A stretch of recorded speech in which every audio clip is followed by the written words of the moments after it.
Welcome to the Game of Thrones podcast, the officially unofficial podcast for Game of Thrones on HBO. I'm Jim. And I'm Aaron. And today we're talking about Season 7, Episode 3, titled Queen's Justice. The Queen's Justice. Which queen? I think I know. There's two queens, and they're both dispensing justice. I mean, Cersei is the most obvious justice dispenser. Yeah, she gets the most justice. Yep. Dispensing straight out her butthole, just like you're back home. Is that a thing? I've been watching a lot of Rick and Morty lately. It's a Rick and Morty joke. I don't get it. Yeah, well, you should watch each episode a dozen times over the last year. Also, Dany has taken Jon prisoner. Like, I felt like that her whole stance against Jon was very presumptuous.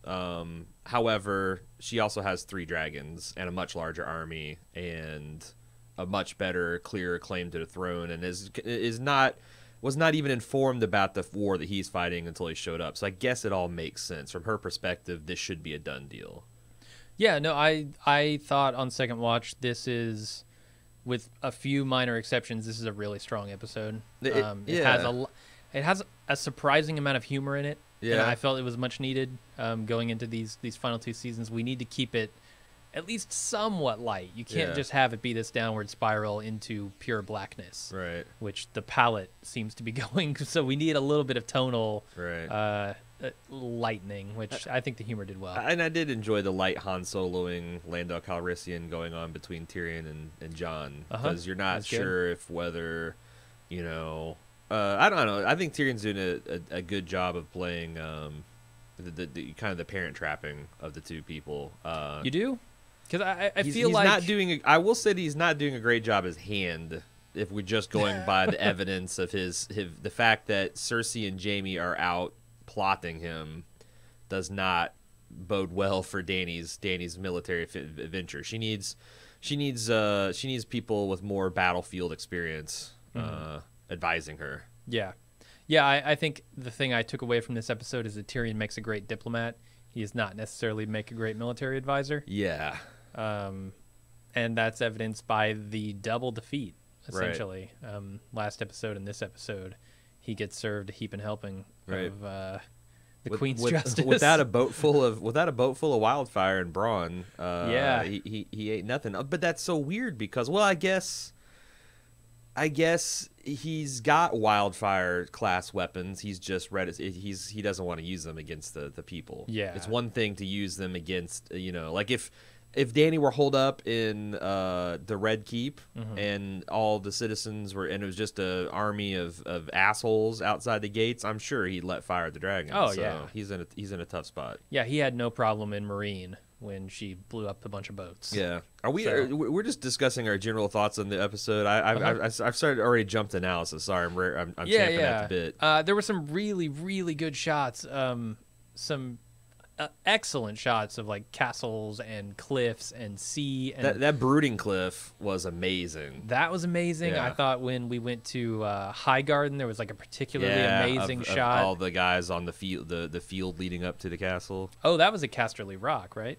No, I'm talking about when the combined turncoat Tyrells and Lannister armies was advancing towards it. That was great, but there was also a shot of like a tower where there was a balcony kind of out looking over the sea and the rocks, and it was just a beautiful shot. Yeah. And this show, is kind of known for those, so the fact that this stood out means it was extra awesome. Yeah, I was slightly while we're talking about the visual travelogue aspects, I was slightly disappointed in Casterly Rock. A lot of people were. I'm not a book reader, and I've never seen an illustration of it, if you've gone to any Wikipedia article, you'll see the kind of canonical illustration from, I believe, one of the what's the board game company? Fantasy Flight. Yeah. And it's just like this big rock that's vaguely in the shape of like a sphinx with its head cut off or something. Like it kind of looks like it might have it's not a 1-to-1, but it looks like it might have. You can see where like the Lion Association kind of came from. It just looked like a regular old castle. I mean, that's the thing. The other thing, the fact that we didn't get a Clockwork Casterly Rock. This is, it's a. Yeah. I guess I was unreasonably let down because, as Tyrion said, this is the seat. This is the where the true power in Westeros, and has been talked about a lot, but we've never seen it. And I thought, like, when we finally see it, it's going to be badass. And it was just another castle, and it didn't even get a spot on the map. Like, people have no idea what fucking coast it's on. Like, you know, I mean, if you've been paying attention, you should know that it's on the west side of Westeros. On the exact opposite side of it's on the Westeros, but King's Landing. Yeah. But you have to really been paying attention to the dialogue and, you know, the province it's located in and all that. And I just don't understand why, since it seemed like it was a vital point on the map that they didn't show it. Now, the cynic in me is like, because there's so much rampant jetpacking that maybe in the Double D's minds it's better to have that a little ambiguous. Could be. Or it's just not going to be a thing for very long. It's like, okay, there's this one battle here, and then we move on. Right. And we never see Casterly Rock again. That's just a bummer to me. I was a little bummed out about that.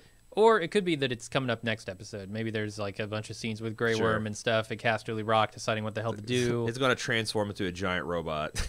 Sure, yeah. And it will march across the countryside That's right. faster than anyone thought possible. The little-known prophecy of Jaime waking stone lions from whatever. That's going to be crazy. Melisandre's on that. She knows. Oh, yeah. She knows what's up. Yeah, she's down there breathing fire. And then, of course, we get like a really, really great death scene from one of the most beloved characters, I think. Certainly one of my favorites, Olenna.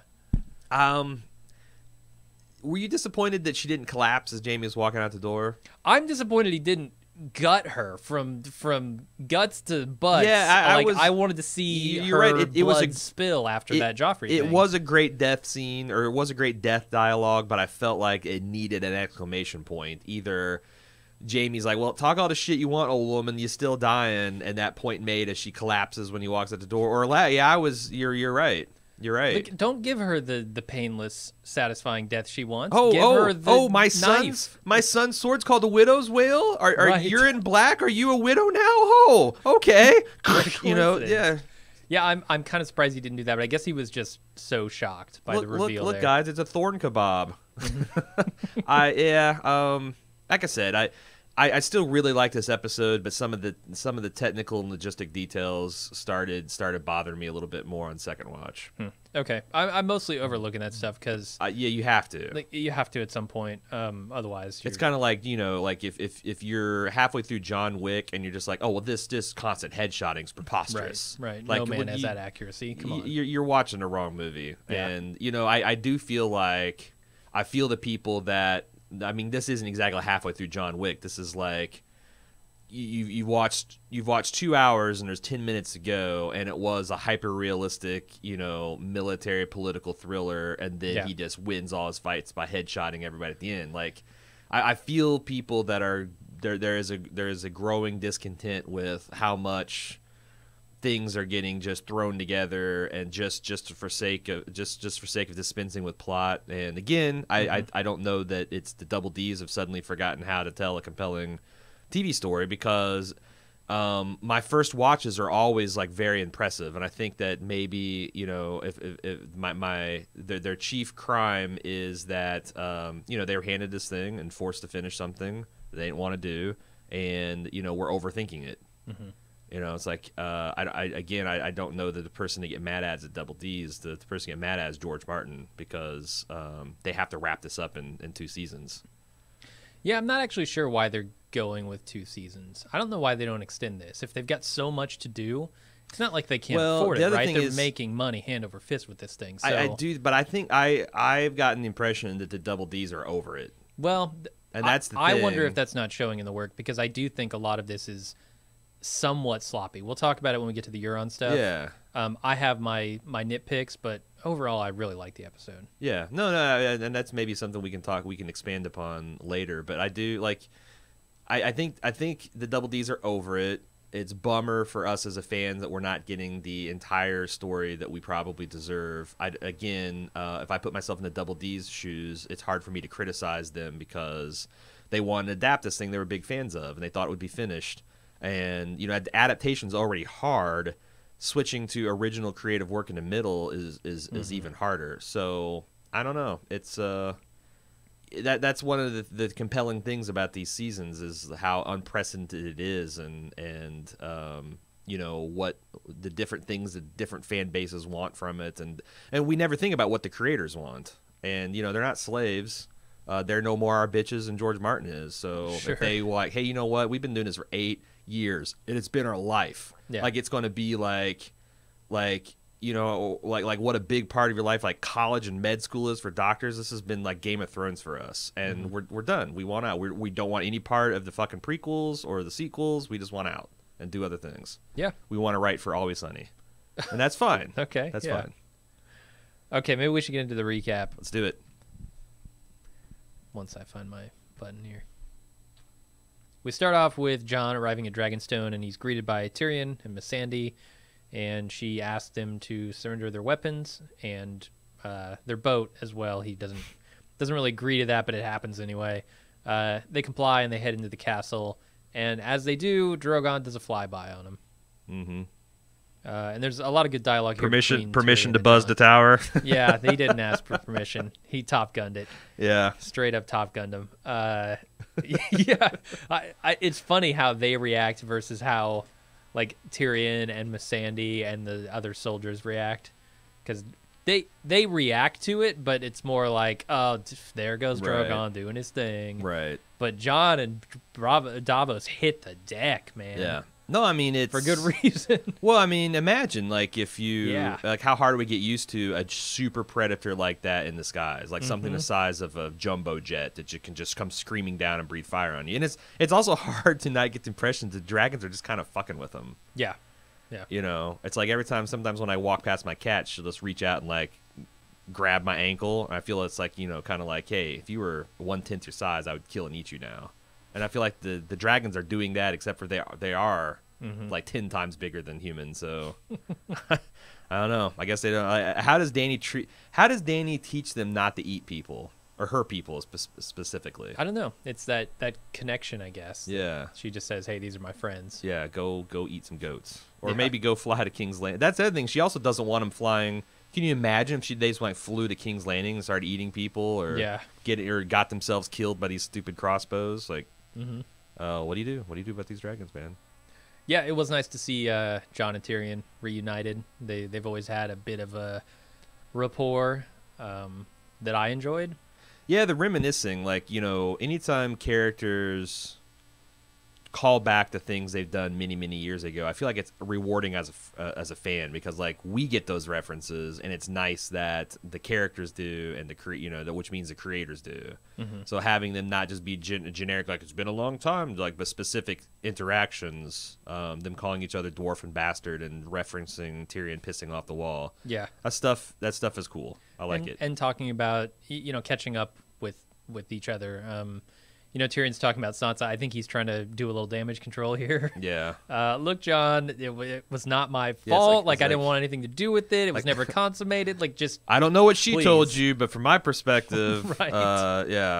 I thought that was handled pretty well, especially since Jon is like, he kind of like, I'm ready to stop talking about it before it begins. And Tyrion's like, hey, just wanted you to know.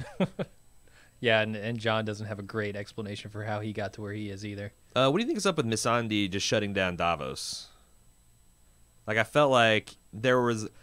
here's the thing. I feel like the mind games began as soon as Jon, like, asking him to give up his weapons, taking his boat, buzzing his dragons, having your advisor give Missandei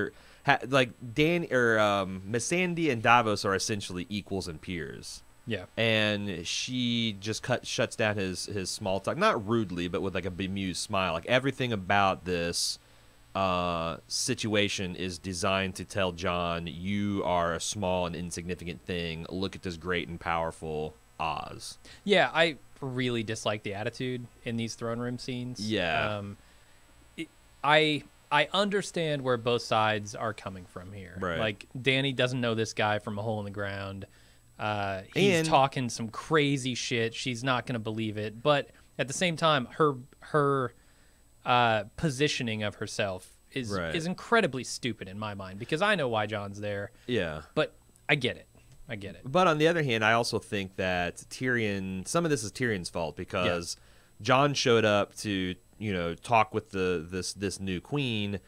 She is expecting him to bend the knee. So when she sees him come here, and he's like, it's and since Tyrion did not see fit to communicate that knowledge, it creates a bit of built-in friction, because she's like, well, he's here, So why would he be here if not to do the things that I ask him to do in the message? Yeah, Tyrion is the villain of this scene. Yeah. Between Jon and Dany. Yeah. It is a little troubling that this is how Dany decided to treat, a potential respected ally. Like, again, like, I don't know. Like, asking your liege lord to bend the knee is not unreasonable. But if that was the thing, like, if you thought this was going to be a cordial occasion and just going to, why all the crazy intimidation? I don't know. They're really leaning her in that Mad Queen direction. She's talking about, I'm the rightful ruler. Like, I will sit on the throne. I will rule. I have faith in me. Yeah. Like, I understand a lot of why she's saying that, but she doesn't quite understand how that comes across to other people. Exactly. And I thought that, like, what came out of her mouth when Jon confronted her with the fact that her dad, murdered 2 of his family members. Yeah. That sounded something very Viserys that he would say, like, oh, well, of course, we'd like to ask for your official pardon and forgiveness. Right, and Jon makes a perfect point there when he says, look, you're not your father, and I'm not beholden to the oaths of my father. Exactly. So let's just dispense with all this bullshit, and let's do what needs to be done for the realm. Right. Maybe if Varys was in that room, it goes a little bit different, because he could defend the realm a bit, but... Yeah, I had a lot of people in my feedback ask why Varys didn't play a more proactive point about, like... Actually, Your Grace, his father tried everything. He resigned a handship to keep you from being assassinated. Like, that wasn't the way he rolled. Yeah. I felt like there again, there's a little bit of artificiality to making these characters bicker and fight. When I understand why they're doing it, but it feels like a pumping of the narrative brakes that they've already. It feels like they've slammed on the brakes since the beginning of the season. No, I mean, really, like, I don't have a huge problem narratively from like, this scene. What I have a problem with is being a fan and wanting to see these two come together and fight the Night King and kick some ass, and they're just not doing it yet. And then it's also frustrating because it seems like between all their advisors, they have all the pieces. It's kind of like watching a rom-com where, like, if the 2 protagonists would just fucking talk about the situation for 5 minutes, it would be nothing, but instead it's like, oh my god, all these stakes because nobody's talking. Like, why is that not happening? Why does she privately talk to Tyrion? I guess she doesn't have the same level of trust in Varys. Sure. But he should be in the room, right? Yeah, I don't know where. I mean, he's up talking to Melisandre at that point. He's more interested in, because I know that's the thing. Like, Varys, I guess that's true to his character. He hates magic practitioners with a passion. So maybe it's more important for him to shine her on than to give his queen faithful counsel. Maybe. Yeah. Maybe. That's at least consistent with his character, I suppose. Sure. I will talk about that scene in a moment. The one other thing that I had to note in the meeting of Jon and Dany is how much Dany is speaking for herself and saying, I'm important. Like, I'm the one who's going to lead all these people. Whereas Jon doesn't say hardly a word here. The things that are spoken of Jon and his importance are spoken by Davos. And that's indicative of how, like, the people have chosen to make Jon the king, right? He hasn't chosen to make himself the king. Right. He doesn't care necessarily about that. What he's looking for is to try and save the realm. Right. I just couldn't help but notice the difference between the two there. And that's what I felt. She felt, and this is actually, I think, intentional. She felt ill at ease at this because it's not like she asked to be the Khaleesi and the breaker of chains and the mother of dragons. Like, most of the things that she did were what she thought was in her people's best interests. Try to save Khal Drogo, try to save their child who's going to be the stallion who mounts the world, try to take the cast-offs of the Khalasar and get him through the red wastes, try to get him, like, she's tried to make the Six and to free the slaves to make the world a better place, and now she's in Westeros and she's smart enough to know that people aren't drinking secret toasts to her health. Like, it's not, she doesn't have nearly as much mandate. Like, now that she's in Westeros, she had this mandate to break the chains and to free the slaves and make people's lives better. Now she's in Westeros, she really is leaning on her name claim. And she's smart enough to know how weak that is, but also that's, that's the thing. Her and Jon are both inexperienced and not ready for the moment they're in. Yeah. But that's true. Jon's seen the Night King and she hasn't. That's the difference between them. Yeah. Okay, let's back up here for a second. We kind of already talked about the Jon and Dany meeting scene, but we didn't talk about Varys and Melisandre. Varys meets her up on a cliff, and he's questioning why she's avoiding Jon. She says, look, I've made some mistakes in my past, and we didn't part on good terms. So she's apparently leaving for Volantis rather than face Jon. Mm-hmm. And Varys says, oh, you won't be safe if you ever return to Westeros. And she said, I have to die here just like you. Very interesting. I'm thinking, no, not Varys. Yeah. Not Varys. He's my boy. I kind of feel like I slightly like Varys more than Tyrion at this stage. I might agree with that. All all the eunuch jokes in season 5 and 6, and the fact that the Varys is always, and his stirring speech about being for the realm, because I don't know, Tyrion has got a lot of his ambition is like personal pride and proving his family wrong and proving his dad wrong in particular.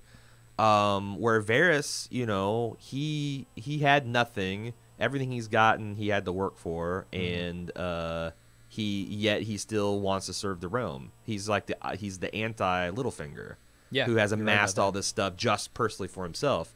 You know, I think that's really interesting. And at some point along the way, I feel like I like Varys slightly more than Tyrion.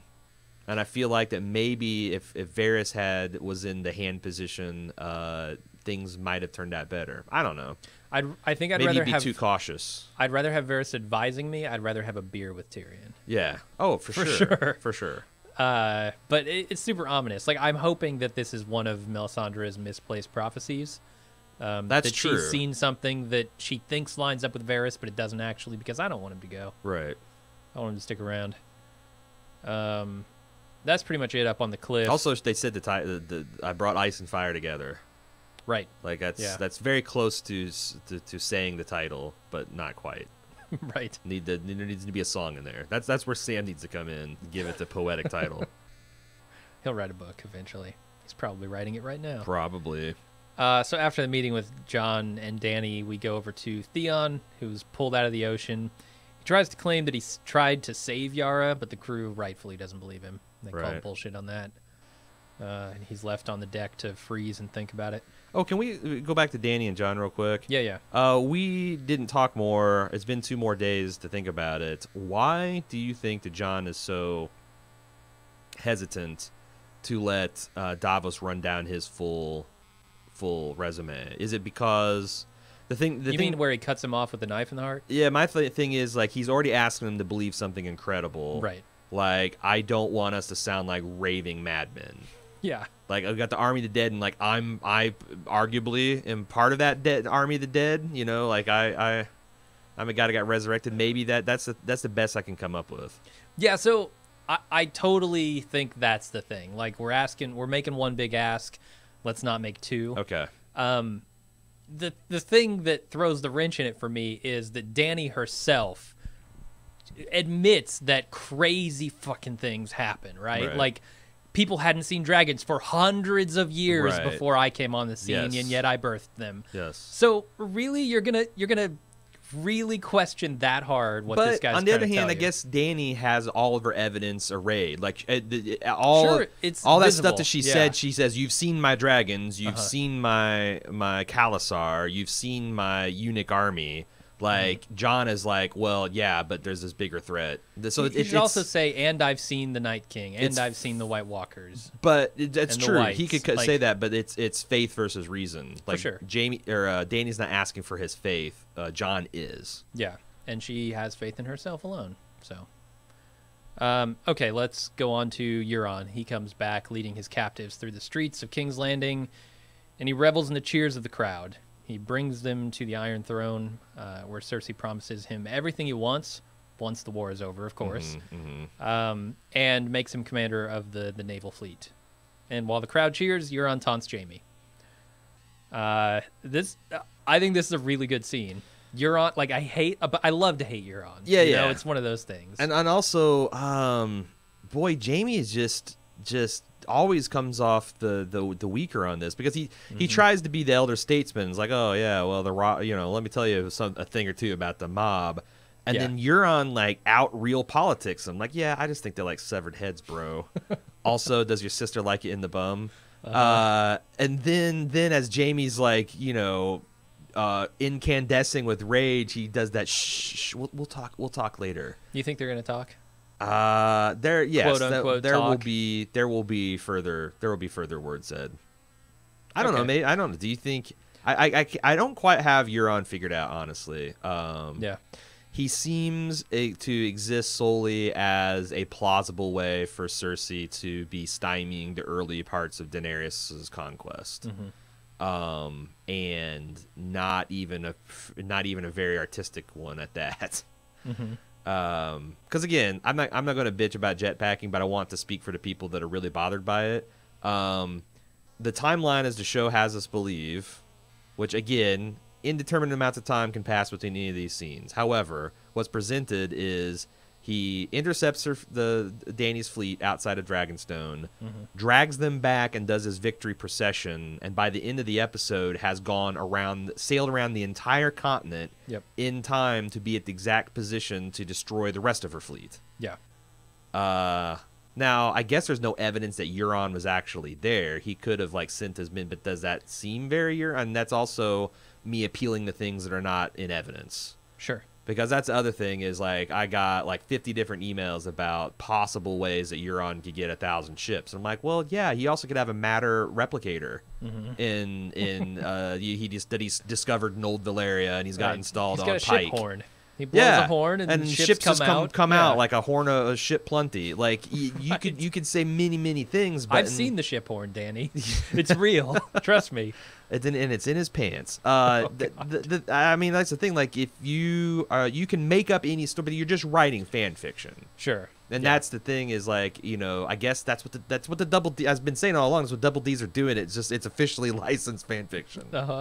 And I hate it when it feels that way. So, I'm going to try not to talk about jetpacking the rest of the episode, but there it is. Yeah, I wonder what they're doing with Euron beyond that, because he's definitely set up as a foil for Jaime at this point. He is getting under Jaime's skin. And right. I don't think he can just kill Jaime. I don't think Cersei would tolerate that. Well...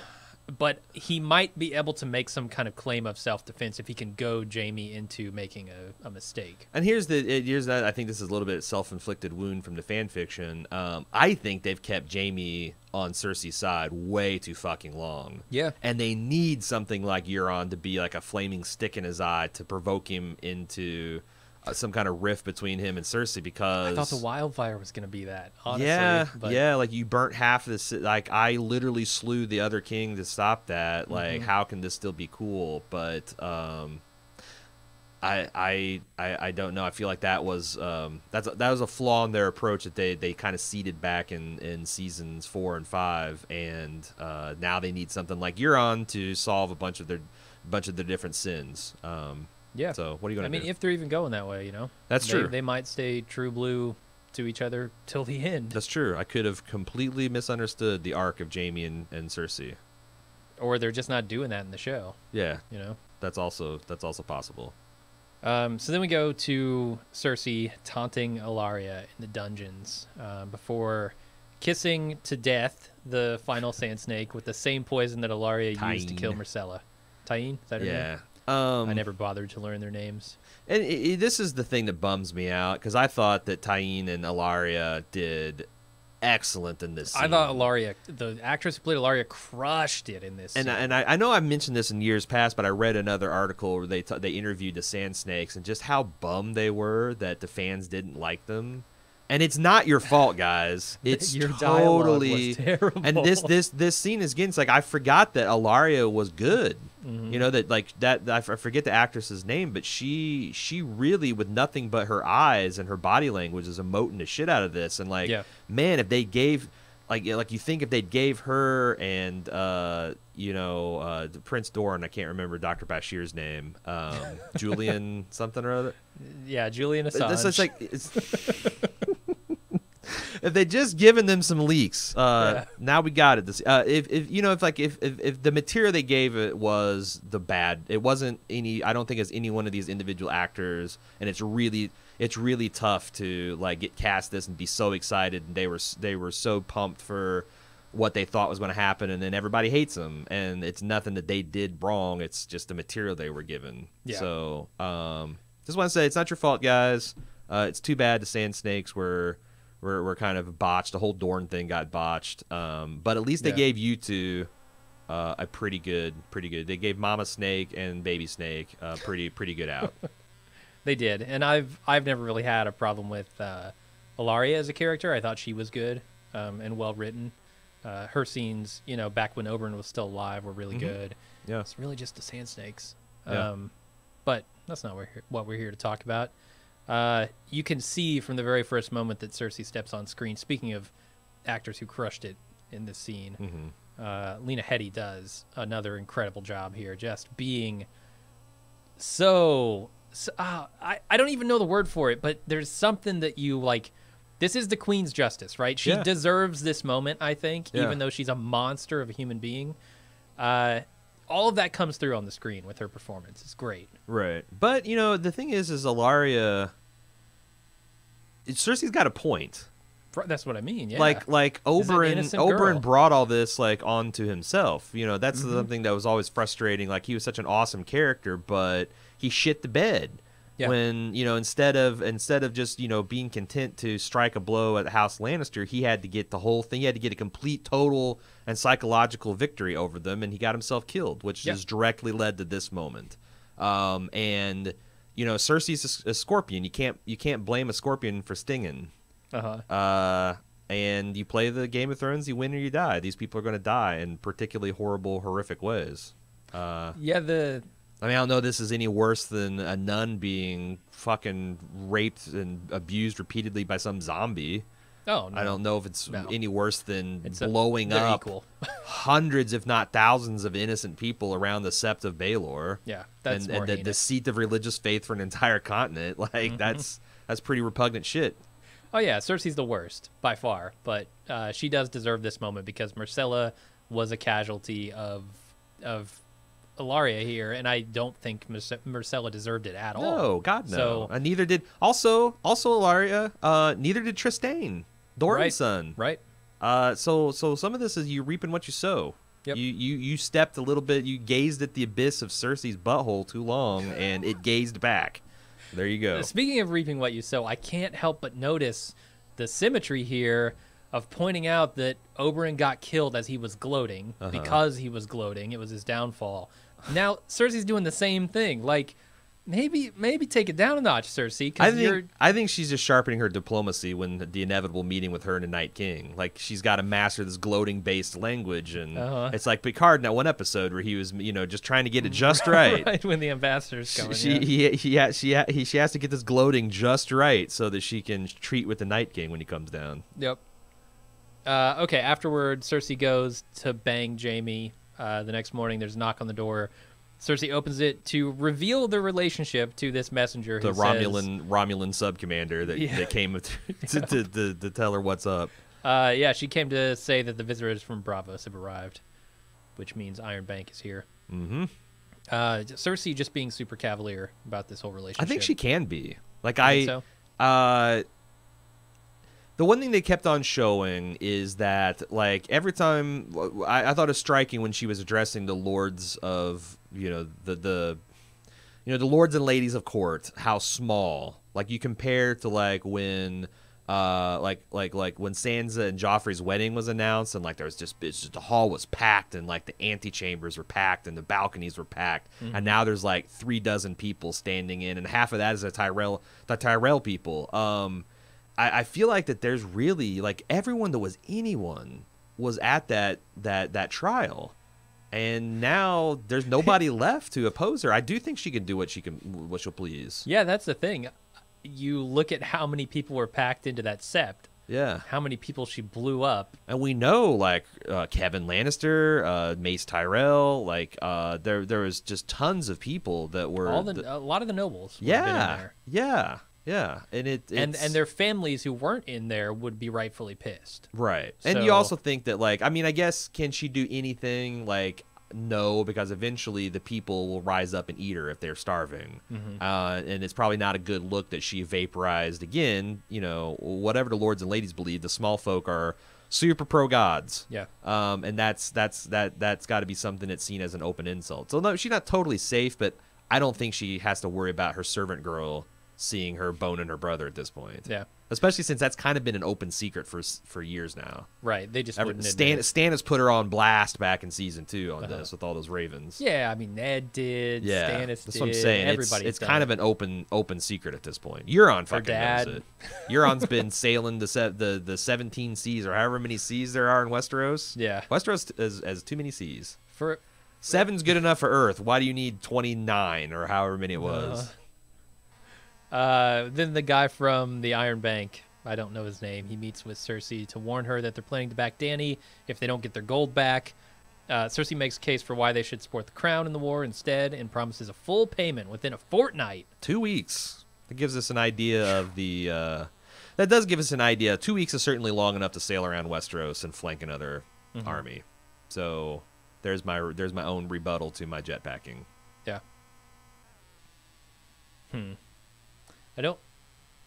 I guess I don't know how exactly they timed it, because there's no like direct link between the timing of the Casterly Rock stuff and the timing of the Highgarden stuff. So we just know sometime between the next 2 weeks she'll have the gold, and we see by the end of the episode she has the gold. Because you saw that in subsequent watches. I like did. Jamie just marching wagons past full of gold chest bricks. of gold brick. Yeah. Gold. It's a lot of money. It is tons of money. He's like, well, shit. No wonder our mines are empty. The Tyrells have got it all. Yeah, I mean that was the deal, right? They paid them gold in exchange for their crops, right? To feed troops and civilians, and now they've just, like you said in the instant take, this is a great idea for them, right? And trade, and then rob the port when it's out of goods. It's interesting that Olenna questions like why Tywin didn't just do this the moment the gold mines ran dry.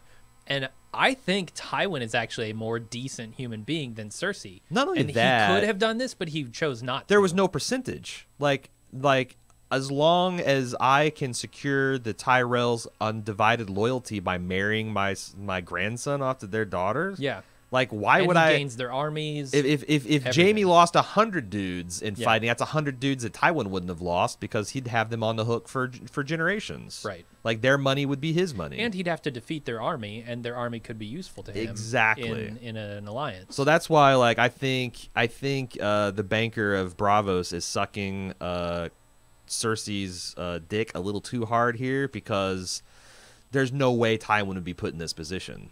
There's no way. Yeah. So, I mean, it's of all the terrible choices left before you, you're picking the best of the terrible choices, but still, there's no way Tywin would have been put in this position. Mm-hmm. Then we go over to Tyrion and Jon brooding on a cliff. Tyrion's upset because he can't brood as well as Jon does. They're discussing their various problems. Tyrion tries to defend Dany a little bit and then encourages Jon to ask for something more reasonable, and Jon just doesn't get it. Yeah, he tries multiple times, multiple paths, and finally just has to say it. Ask for the dragon glass, you dummy. Mm-hmm. Yeah, I don't know. I enjoyed this scene a lot, especially the humor from Tyrion. You know, I came up here to brood about my failure. You make me feel like I'm failing at brooding. It's very very meta too, because like, you know, that's one of the things people say about, oh, he's just brooding. He's Kit Harington's portrayal of Jon. He's just a brooder. He's a good looking brooder. I like it. I do too. Then Tyrion goes to Dany and says Jon's asking for some dragon glass, and he convinces her to give Jon the glass. Yeah, I mean, it shouldn't have been hard, because I felt like both of these leaders need to be led to the water a little bit more. But it's like, look, if it's valueless and you didn't even know you had it, you can give him and take that first. Like, you can take a symbolic first step that costs you nothing, to start winning his trust. Because otherwise he can leave and neither of you have anything. Yeah, like I said, I think Tyrion's a great diplomat, just not great at the military strategy, apparently. Yeah. I also wonder if there's going to be a plot point with the fact that dragon glass will be more valuable than gold. Like Jon, because I'm starting to look at all the different things that we've been said. Like, Jon made that statement, like dragon glass will be more valuable than gold in the winter, and Sansa talking about like food and the Reach has food and the Reach has gold, and like all these connections, kind of like they got to be obvious, they got to be intentional. And I'm trying to put the pieces together. Not quite there yet, but I'm just noticing. I'm in the noticing stage right now. Yeah. The pieces will come together eventually. Like is that going to be a way that Cersei, like, will Cersei eventually be brought into this larger coalition? against like she'll like the Night's King, and she doesn't have obsidian, and she's got all this gold, and like they're gonna is a way for them to pry food out from the Red Keep for the North, or I can't see Cersei working with anybody. Well, I mean, I don't think she would be true blue about it, but I can see her being, I just wonder if that's going to be something that the dumber good guys are going to fall for. The fact that like, oh yeah, I'll trade. Yeah, we need this obsidian, or I don't know. There's just something she's there. going to invite Jon to come and treat with her, and right. He's going to accept. Oh, she's got the something we need. I don't know. Let's go there. Well, I mean, she's got food. Like, that's the thing. Like, the only food game in town, in the country, is the Lannisters now. Yeah. And everyone's going to need dragonglass. They don't know it, but everyone needs food, and everyone knows it, especially the North, because they're going to face the brunt of the winter sooner and harder than anybody else is. Yeah. So that's got to be significant. And I also really like in this scene the humor between Dany and Tyrion, where he just says, "Oh yeah, a wise man once said," and she's like, "Are you trying to pass off your own statements as ancient wisdom?" Was he?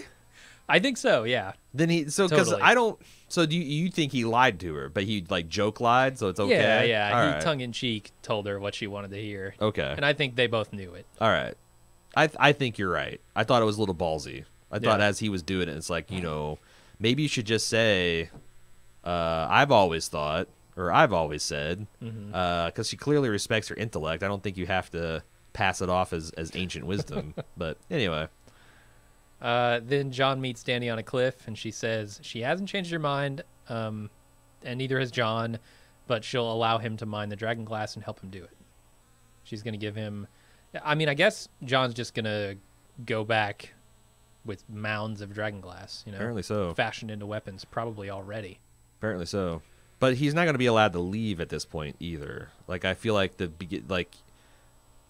it's going to take some time to mine. That's what I'm saying. Glass, like, he's going to still be on Dragonstone for a bit, so him and Dany can still have these talks. I did like that. It was an odd moment when they bonded over their two lost brothers, because they implied that Jon's only lost two brothers, which, I mean, Rickon for sure is dead. Robb is for sure dead, and everyone thinks that Bran is dead. Like, except Jon, who has seen him. No, Bran saw Jon. Jon did not see Bran. Oh, you might be right. So I felt like that's a little bit of a continuity error, that, like, everyone thinks that Bran's dead and he's not. And I almost wonder, like, maybe this was shot, because this happens in television, especially Game of Thrones, where everything's being shot simultaneously. I wonder if this scene was supposed to be after Jon knows his brother is not dead. And it just, in editing, it got assembled before, so it's because that's the only thing that explains it. Like, she should have said, "Oh, and I've lost two brothers, but you've lost three." Maybe Jon's looking for confirmed kills only. Yeah, I was gonna say maybe in Essos it's like he's just missing in action instead of like actually. But I don't know. How many? That's the other thing. Is like, did they ever? I genuinely don't know if the realm at large knows that Theon bullshitted about killing. Well, I mean, I guess they do, because they actually found Rickon alive, and he was killed later. So that would put the lie to fact of both of them. So maybe it is they're just missing. I don't know. But yeah, so Jon's gonna get. You can't always get what you want, but you might get what you need. Jon's gonna get the dragonglass. It's just gonna take some time.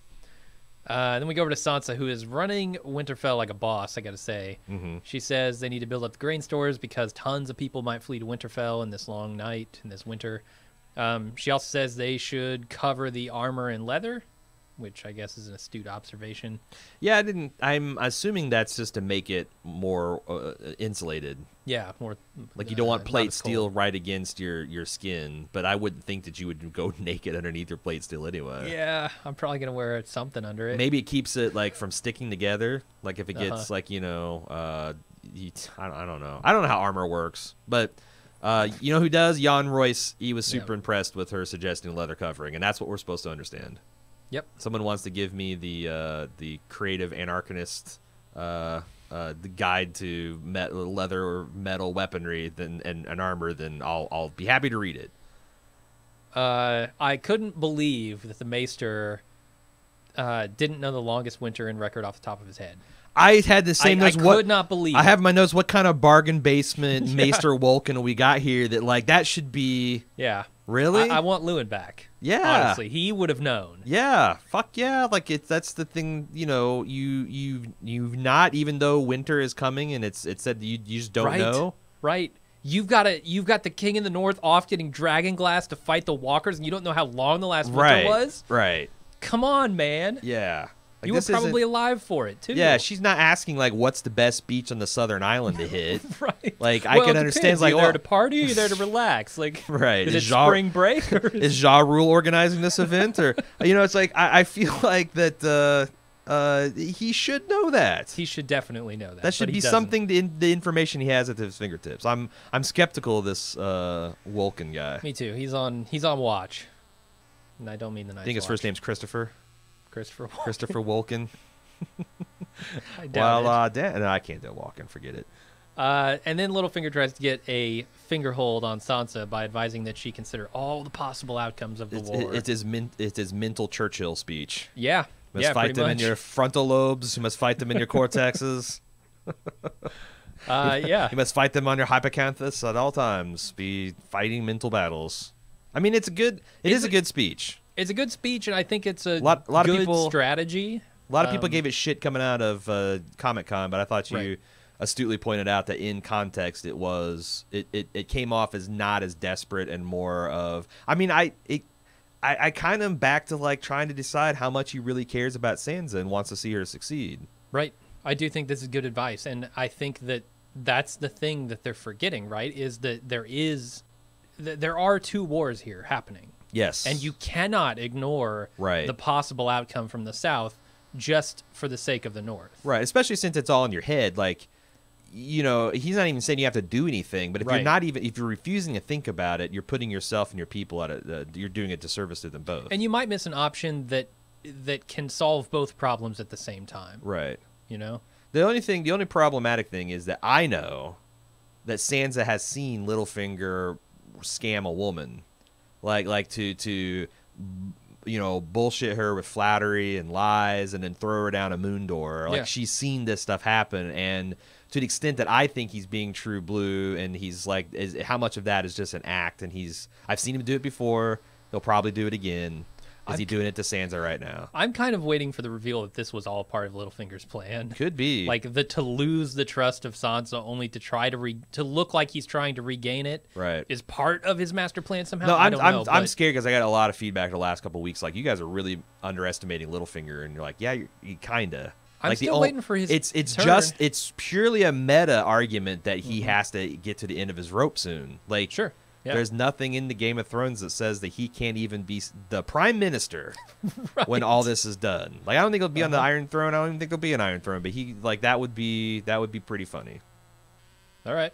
And then Robert the Bruce was the hero of Braveheart after he betrayed Mel Gibson and had his guts torn out. Like, sometimes your heroes aren't always what you want them to be in your history books.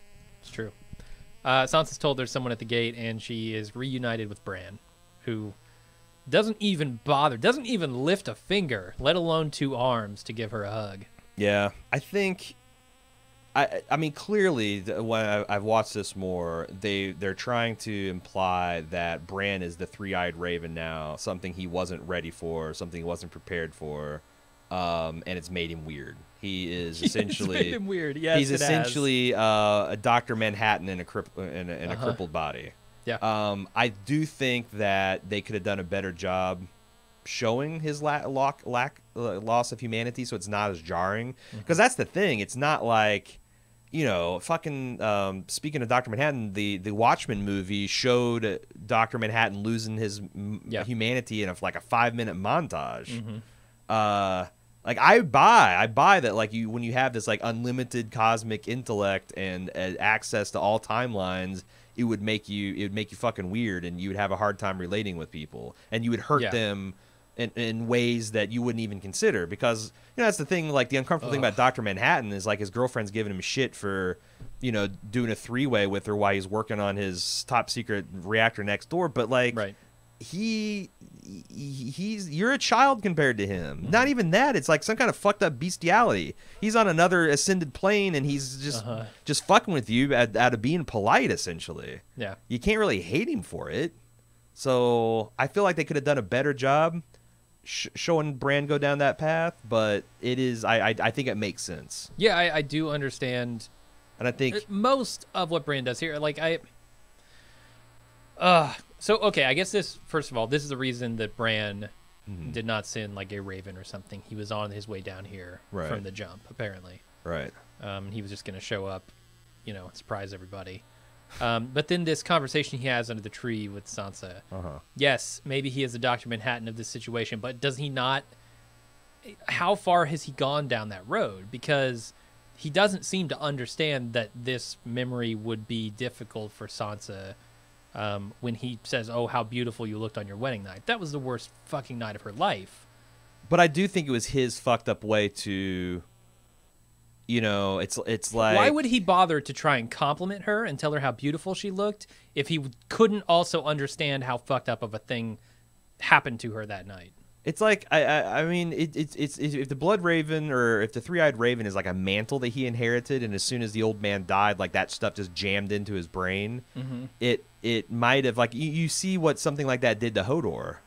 Like like Willis went from being Willis to being Hodor in a flip of a switch. Right. So if all that current jammed through, like, again, I don't think they did a great job of explaining this. Yeah. But I'm just saying that, like, post fact, if you want to say like that all this stuff got jammed into his skull, and every single time he touches a weirwood now, he gets another jolt of this electricity. The fact that he is kind of like, I understand I'm supposed to do something to be loving as a brother here, but the inputs, like he's now a highly functioning autistic person, and he has he's got all these jumbles of memories and emotions, and yet he can recognize what a beautiful visage she was in that moment. Yeah, but he can't recognize what a horrible thing happened. I mean, isn't to her that what it's later? like to be like Asperger's or autistic? Is to have the emotion and the intellect kind of divorced from each other? Like, I can recognize this as a pretty dress. I don't get the context of you being raped that night. Okay. In your own home. Like, I'm just saying, again, but I don't know how that lines up with where Bran is on the spectrum. Yeah, no, totally. He's pinned at Three-Eyed Raven. Like, the needle has gone all the way around. Yes. Again, they could have done a much better job at the transition, but I do feel like that's how... Now, what'll drive me crazy is if they go away from this. Oh, yeah. Like, if he has some kind of emotional breakthrough. And I don't know, because they keep on showing Mira and how worried she is, and I've long thought that the reason they've kept Mira around is that she is going to serve as some kind of bridge back to humanity, that he's going to be tested in some ways, because you see, so a guy who can say you looked really beautiful the night that Ramsay tortured and raped you is the same kind of guy that can talk to the Night King in a vision and be like, okay, I see your point, Like if you lose your humanity, like maybe the Night King's proposal of whatever he's going to do, we haven't got there. I don't have any book knowledge. I don't have any, I think they're laying the point to where when you see Bran start to go down this path, if he goes down this path, it's not going to be a giant what the fuck moment. I wish they'd had another 5 or 10 minutes here and there where they could show his descent. Right, like trying to avoid a what the fuck moment down the line with a what the fuck moment. Right, is maybe not the best strategy. Right, but. Yeah, I see your point. It could be that we are looking at the Night King very differently than Bran will. Right. Yeah. Yeah. Anyway, anything else you want to say about Bran and Sansa under the tree here? Nope. Okay. Then we go on to the Maester examining Jorah, who says he started feeling better just out of the blue. The Maester pronounces Jorah well and releases him, and then then he tells Sam he'd like to speak with him later. And Sam asks Jorah where he's going. Jorah says, I'm going to be with Dany again. Sam shakes his hand before he goes. Nice moment. Jorah possibly shoring up her military weakness? Okay. Maybe. I don't I don't know. How good is he? I mean, he has combat experience because they talked about him fighting in Robert's Rebellion and with some distinction. So... the fact that Tyrion really has one battle that he's been in. Yeah. It was a doozy, and he employed weapons of mass destruction, but it's not, he's not like Jaime or Randall Tarley. Like Jorah might be that solid kind of like, nuts and bolts and logistics and strategy and tactics kind of guy that she's lacking right now. Could be. Because Varys ain't that guy either. Nope. Grey Worm's not really that guy. Grey Worm's a great. I think he's a good leader, but I don't know that he's got he was never taught. Like no, they don't great at execution of other people's exactly, strategies. Exactly. And I think it's like I don't think it's any disrespect to say that someone has been taught their whole life to be that. It would take more than a year or two to get all that, to be able to think for yourself sufficiently to have that kind of grand strategic vision. Mm-hmm. Now, Jorah doesn't have that either, but he also wasn't trained from an early age to not have it. So right. I just wonder if he, there's a couple of things that Jorah could be. He could be the thing that makes Dany realize Jon's not a bad guy. He could be her military advisor. There's a lot of things. Hell, she should send for Daario. Daario would probably be better at or at least a good counterbalance to Tyrion. Yeah, Daario. Daario's sneaky. He's sneaky. He struck me as a guy that you want doing your espionage. Right. I know that like Varys is very good at that, but his network is sort of cut off. It is. I don't know how much of his network he has left because he seems to have some of it. Gendry needs to stop buying his rowboat, row him over with a bag full of sweets, and he needs to start winning those birds back to his side. And I thought this was a good moment. Sam has, faith in himself, much like Dany does, that he has done the job correctly. Yeah. And that when he shakes Jorah's hand, he's not instantly going to come down with grayscale. I thought, and that's a big thing for Jorah. How long's it been since he's had human contact? A long time. I mean, it's like a little bit of the Jesus curing the leper kind of moment, and he goes for the double hand grab because he hasn't been touched since the Stone Men. So yep, I thought that was nice. It was a nice moment between the two. It was. Then the Maester later that evening scolds Sam for treating Jorah, but also congratulates him on the success of this difficult procedure. And his reward is he gets to stay and clean the scrolls of paper / flesh mites. Mm-hmm. Paper mites apparently love flesh as well. Yeah, they should really be called a flesh misnomer. mites. Yeah, they'll make do. It's like I eat tofu, right? But I certainly don't prefer it. I'm not a tofu-ivore. I'm a carnivore. So what's going on with these rotting scrolls? Is this Archmaester Ebros's middle path to letting Sam through to restrict? Like I wonder if these are very select old scrolls. They're clearly very old, because they're rotting. Because I guess I was surprised. I thought that Sam would be kicked out because of this, and then that would free him up to do whatever he needs. But it seems like there is yet more things for him to learn at the Citadel. I hope and so. Old rotten scrolls that no one's looked at for God knows how long seem like the type of place. Yeah. I guess my only question is Ebros in on it? Because it seems like he's got a newfound respect for Sam, and he was not inclined to just dismiss. His thing was like not like, oh, Sam, you're worried about nothing. It's more like have perspective on what you're worrying about. Yeah, no, I think that's a good way for Sam to go. It's always been his head that's made him different than everybody else. He's a bookworm. And he likes that stuff, and I think if he can get an opportunity to excel through that, that's a great way for his story to go. He's the paper mite, just devouring scrolls one after another. Yeah. Then we go to Dany, who tells her advisors that she wants to go after Euron ships on her dragons. They think it's a bad idea because she's too valuable. Tyrion describes the attack as it would go down if it were straightforward. I'm talking about Casterly Rock here. Yep. He's also describes it exactly how it actually goes, using the back door that he built into the sewers. It's not actually super better. No. I mean, they win. They take Casterly Rock, but they lose ultimately because it's a trap. They take the castle, but their fleet is sunk behind them, and the Lannister forces have vacated in order to take Highgarden. So they gain a worthless castle with no food, nothing in the larders, as Jaime here's says. The thing: when they lose their fleet in voiceover, when Jaime was saying it's essentially a worthless rock, I felt like you could hear Tywin spinning in his grave, because he would be the first to say a house that can't keep their fucking house is going to be not respected, and I wonder if there's going to be that's going to be a problem. The fact that like they just let their ancestral home be taken, that's going to be the Lannister name is already fallen quite a bit. Like, at what point do the lords start to see a weakness? Like, why are we fighting for these two weird incest babies?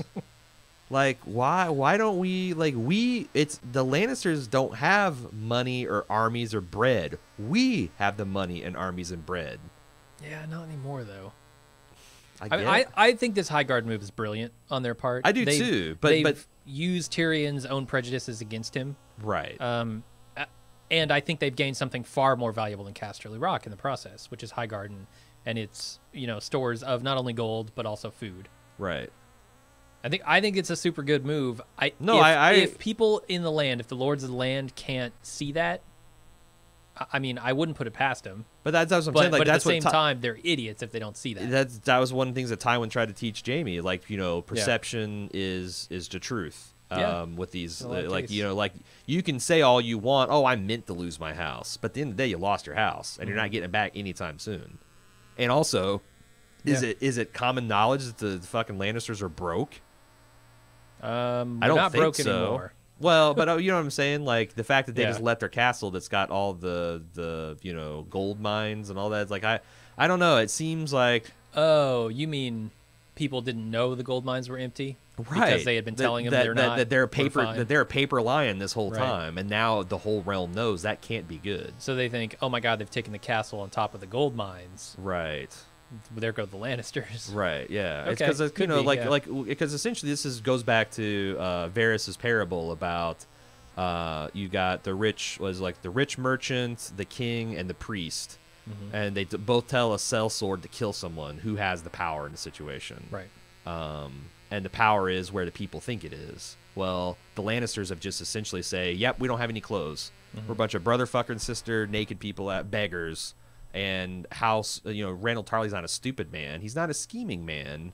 But I just wonder if that's going to be part of their downfall. He's still got that oath hanging over his head. He took a vow to the crown, and Highgarden's not around anymore. Or the Tyrells aren't around. Right. So it's his only oath left, I guess. Yep. Yeah. Did you think? What's your stance on the fact that they yada-yada'd through one entire battle, and then they kind of did this weird alt history version of the other? I thought it was cool. I thought it was a great use of a budget where you can, because I felt like seeing the Unsullied assault Casterly Rock both ways was very cool, and it made Tyrion look smart, but they just immediately undercut it by making Jaime look smarter. Yeah, sure. No, at 3 episodes I like in, both of those Tyrion he's a disaster of a hand so far. Yeah, terrible. He's lost both of the battles that he's been in. Right. And the fleet is entirely gone. And he has no boats. He also would have lost Meereen had it not been for Dany coming back with the dragons. Right. So he's actually 3 for 3 failures as a hand. And Dany now has no options. This is like coming to the mainland and burning the boats behind you to keep your people there and on task. She now has to win this thing, right? She's on Westeros for good. Unless she just wants to say, peace out, I'm taking my dragons back to Essos. Right, yeah. Bye, Dothraki. Bye, fuck y'all, I'm going back to Meereen. Right. I'm going to marry Daario and not care about this stupid continent ever again. Yeah. I mean, 2 of the branches of her army have been destroyed already.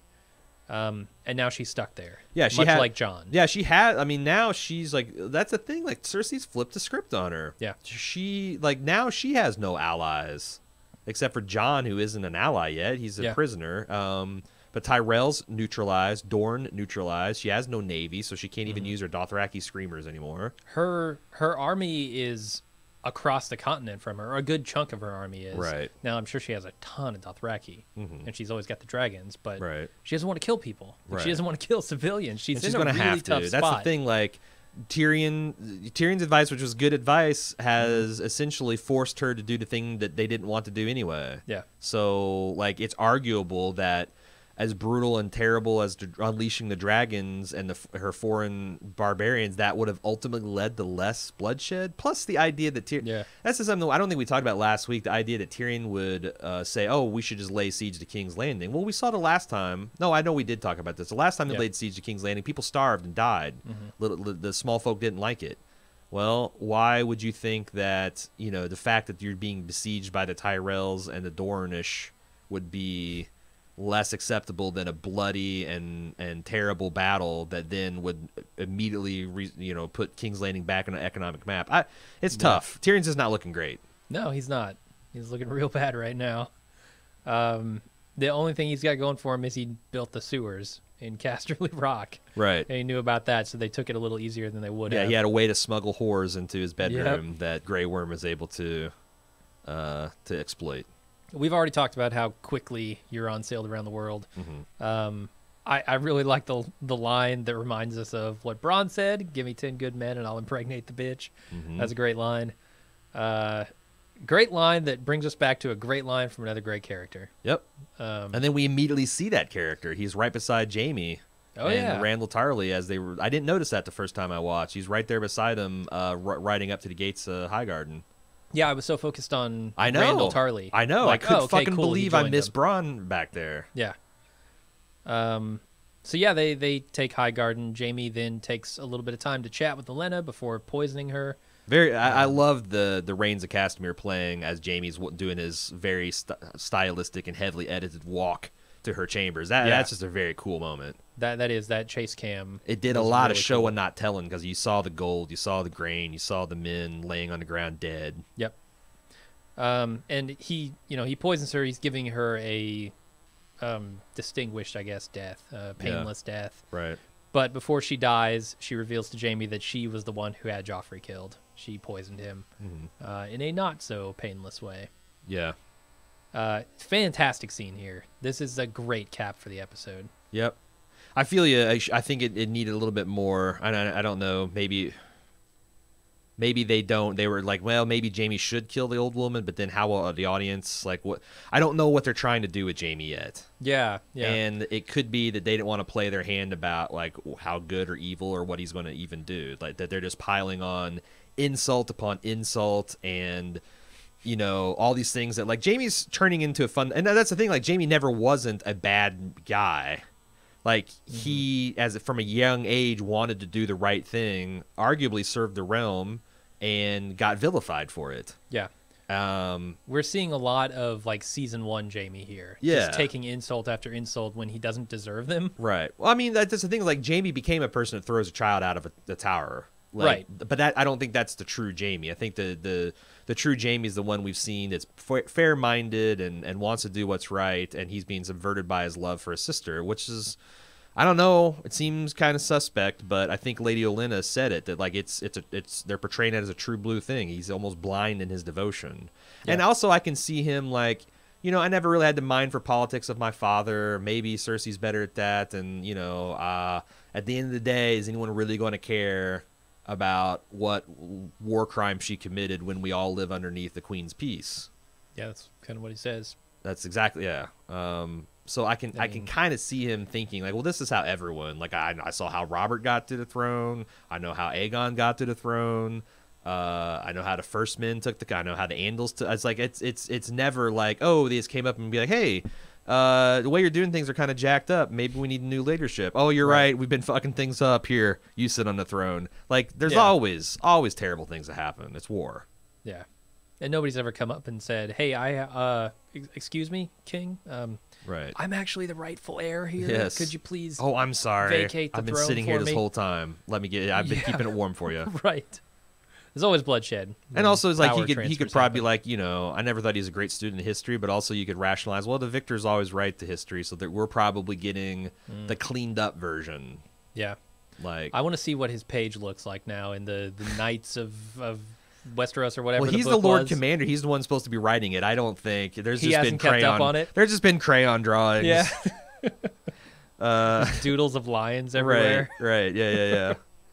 He'd be writing his name. Nice. Like, if he'd be writing his name, Mr. Jaime or Mr. Cersei Lannister. I don't know how would you do that? J Hearts C. Yeah. Forever. Oh man, wait till Sam gets his hand on that book.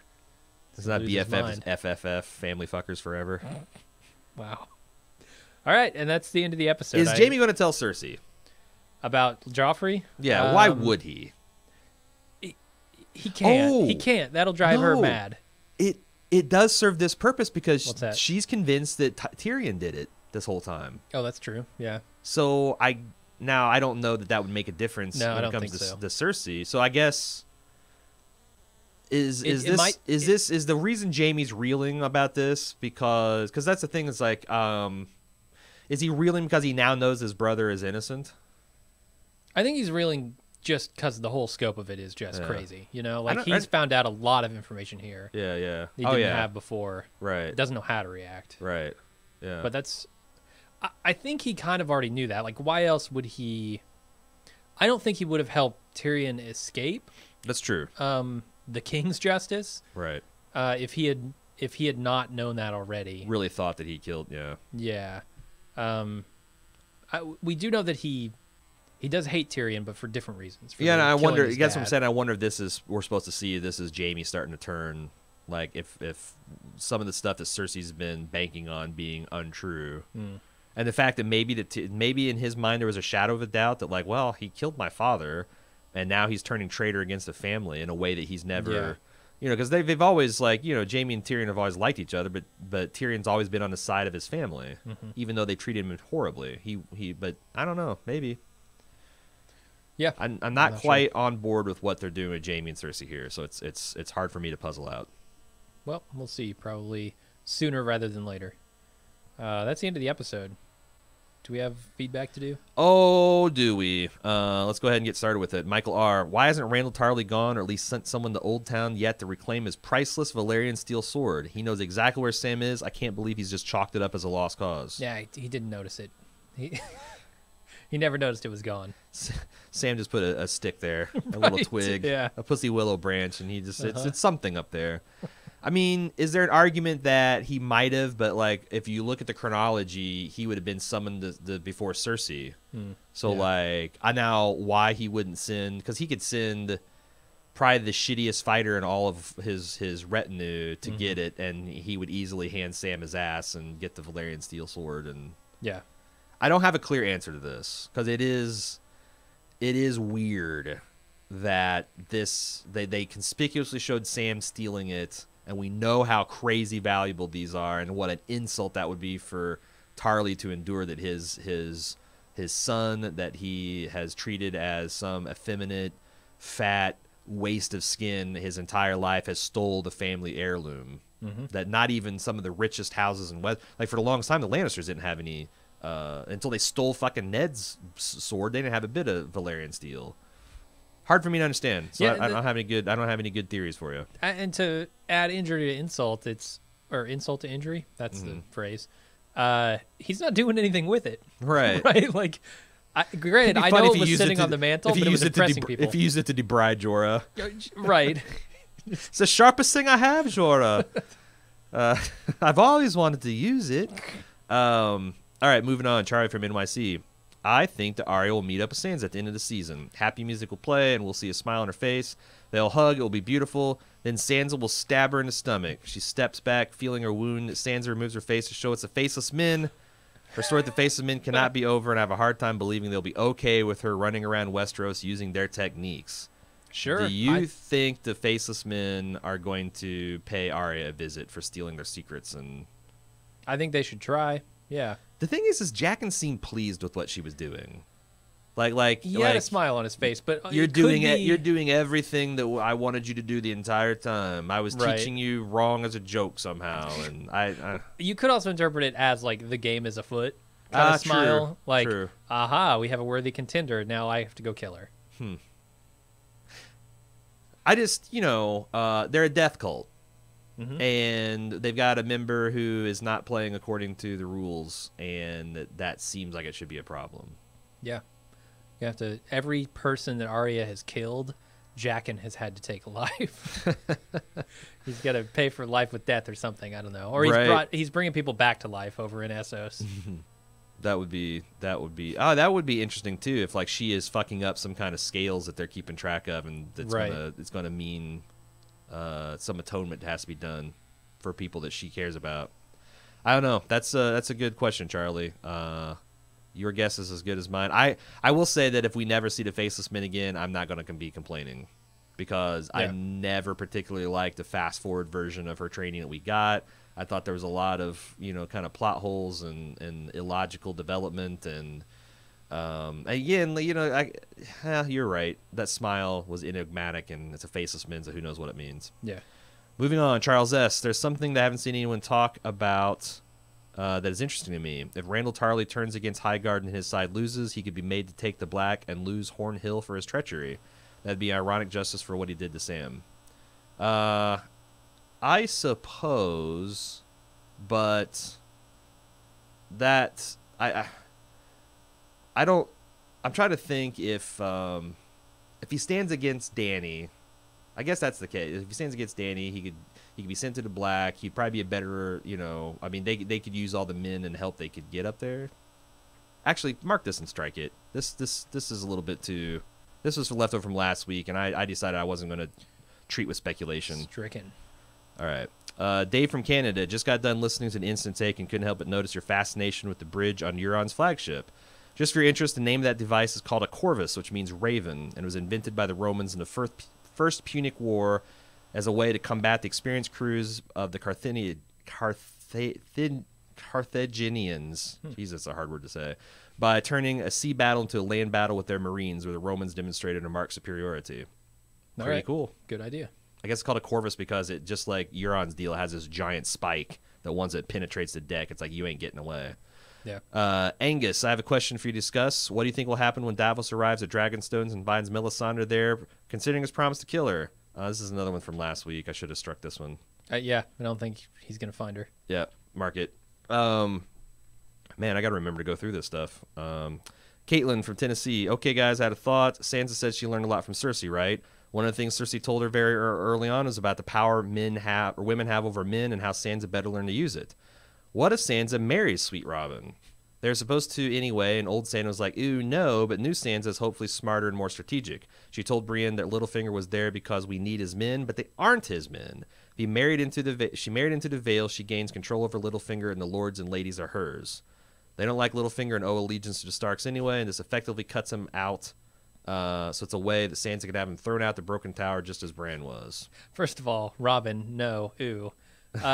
He's still ooh. Hey, she but can yeah, fend this off, is a good plan. She can fend off a notorious lech like Tyrion. Then yeah, I mean, because Tyrion helped her out with like, that. what's Sweet Robin going to go for a kiss? She just backhands him. Yeah, and he cries. I just think being in his presence is kind of ooh. The other thing is like the kid.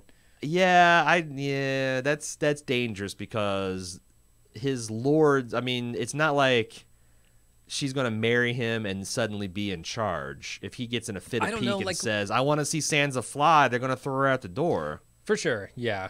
But I don't know. I mean, how much did she learn from Cersei and how much has she learned from, like, Marjorie? Because Marjorie was very good at controlling Tommen, for instance, right? Yeah. I feel like the target of her manipulation will probably be more Littlefinger than Sweet Robin. You think so? Yeah. I don't know. I mean, I think it could work.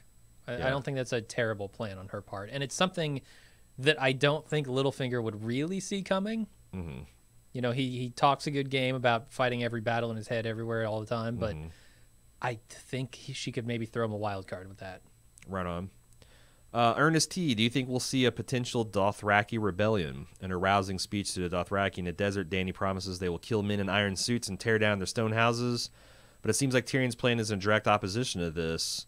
There is no mention of the Dothraki in any of Tyrion's plans, with them being sidelined and Dany essentially not fulfilling her promise. Do you think there could be some conflict? Nah. I don't see it, but, I mean, potentially, who knows? I mean, that's the thing, like, she won them onto her side by this miraculous show of magical power and dragons. So I think they're going to be true blue. Now, I guess the question is, if she has no boats and there's no way to procure more food, an army marches on its belly. If you've got potentially 100,000 dudes with their horses on this tiny island that doesn't have anything in the way of arable farmland, what are you going to do? What are they going to do? Yeah, they got to start marching somewhere. And also, the other question you got to ask yourself, do Double D's know or care about any of these logistic things? Because increasingly it seems like they don't. Yeah. Like, it's like, it sounds about right. Let's go with it. And it's cool. So, men starving on beaches, not cool. Not unless you're Christopher Nolan and you're making Dunkirk. Let's move on. Jessica M.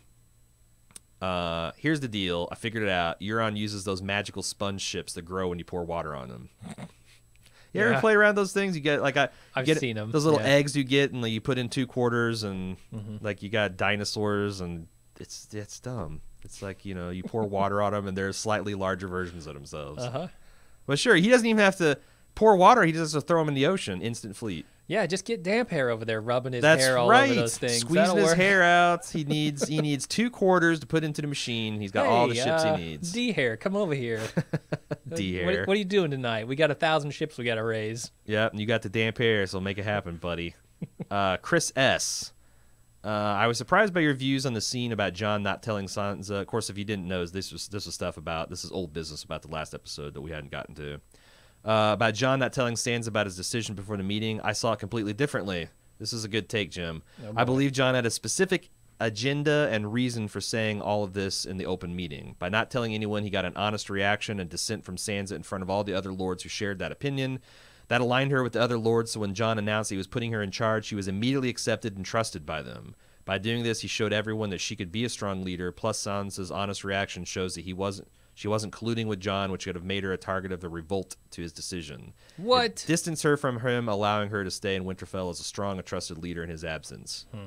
I thought this is a pretty good reading of the situation. So yeah, I also read this email, and I think it was it laid out a fairly good case for why Jon might have sprung this on her.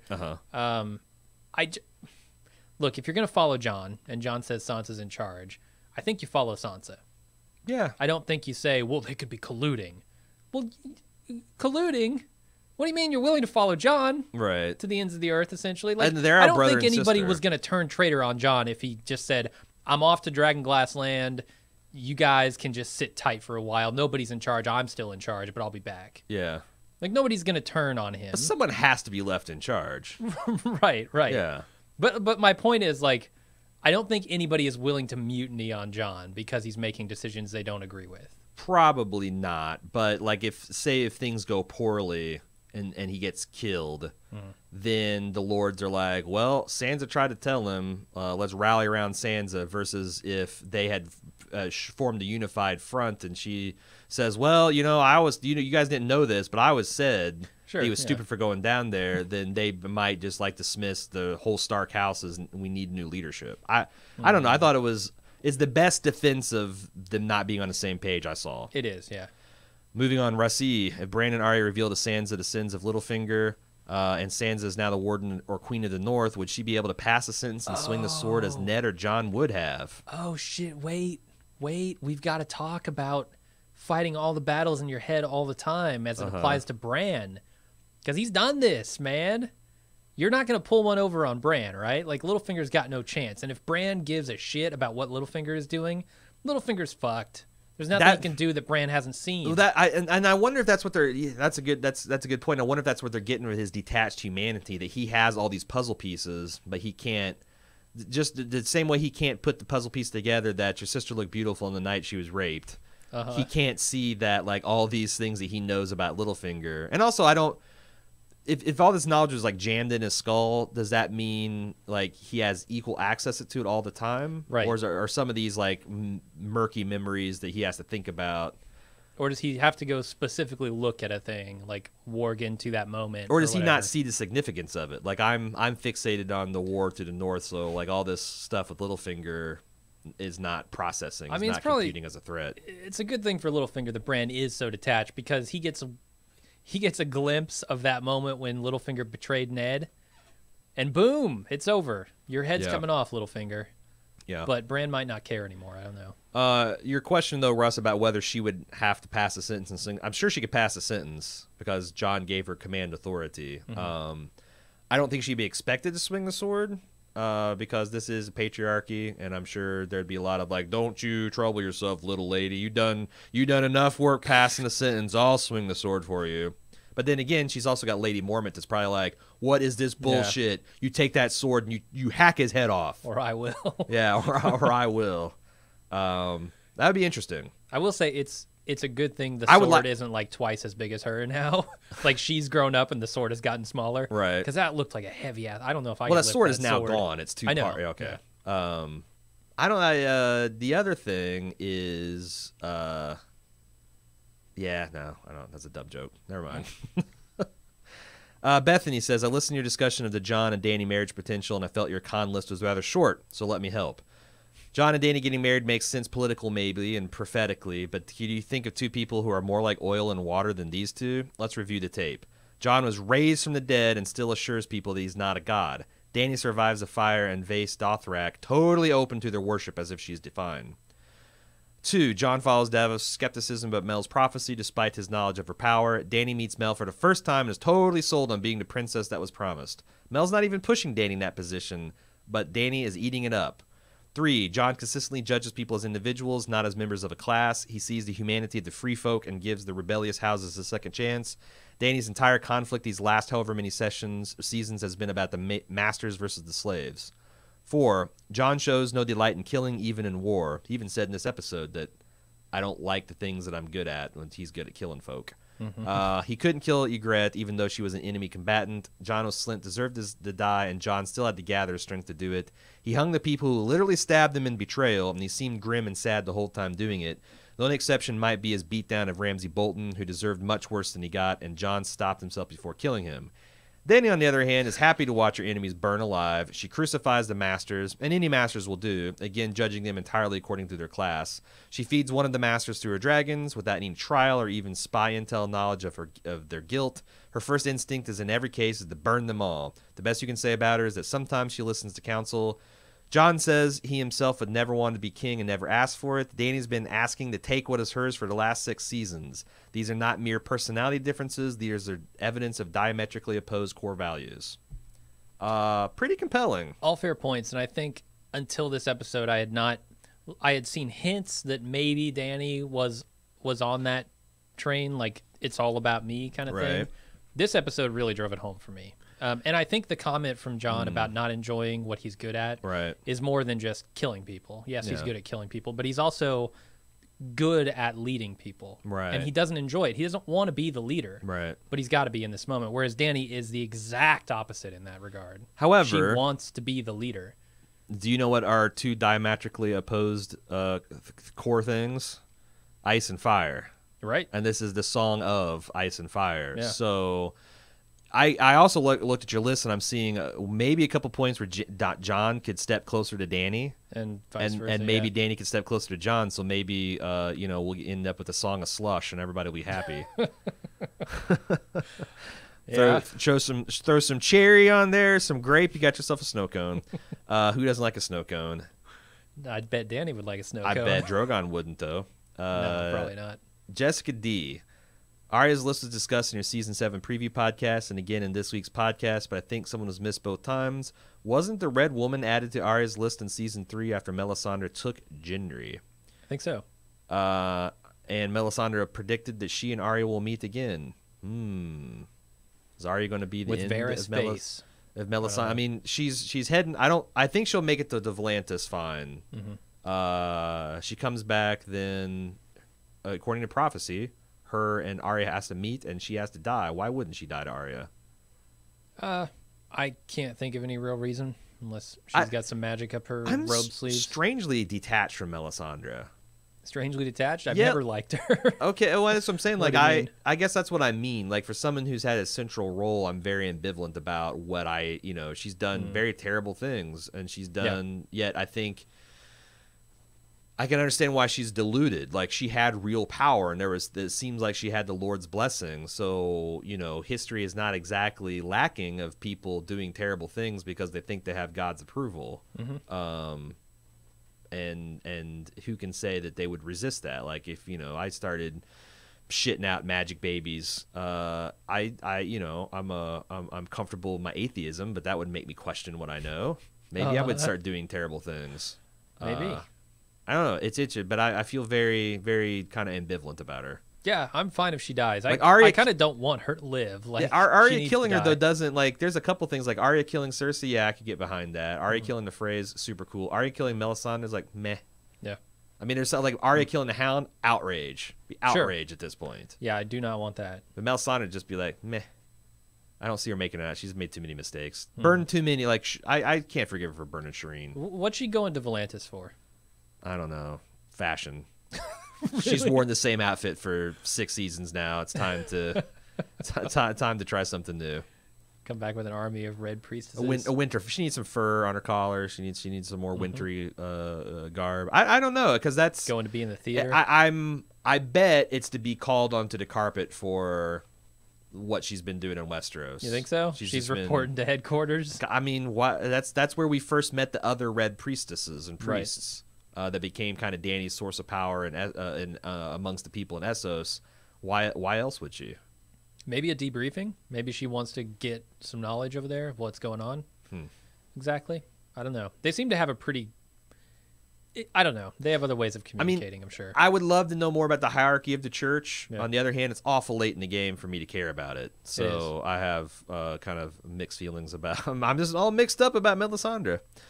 Georgian, maybe my memory is failing me, but it seems like characters are using out-of-world words this season, like Euron saying nation in Season 7, Episode 1, and Tyrion saying country in Season 7, Episode 2. Am I way off base, or are these words out of place? Usually they're words like realm or kingdom, so these usages struck me as odd. I actually didn't know how to answer your question, George, but there is this tool called A Search of Ice and Fire.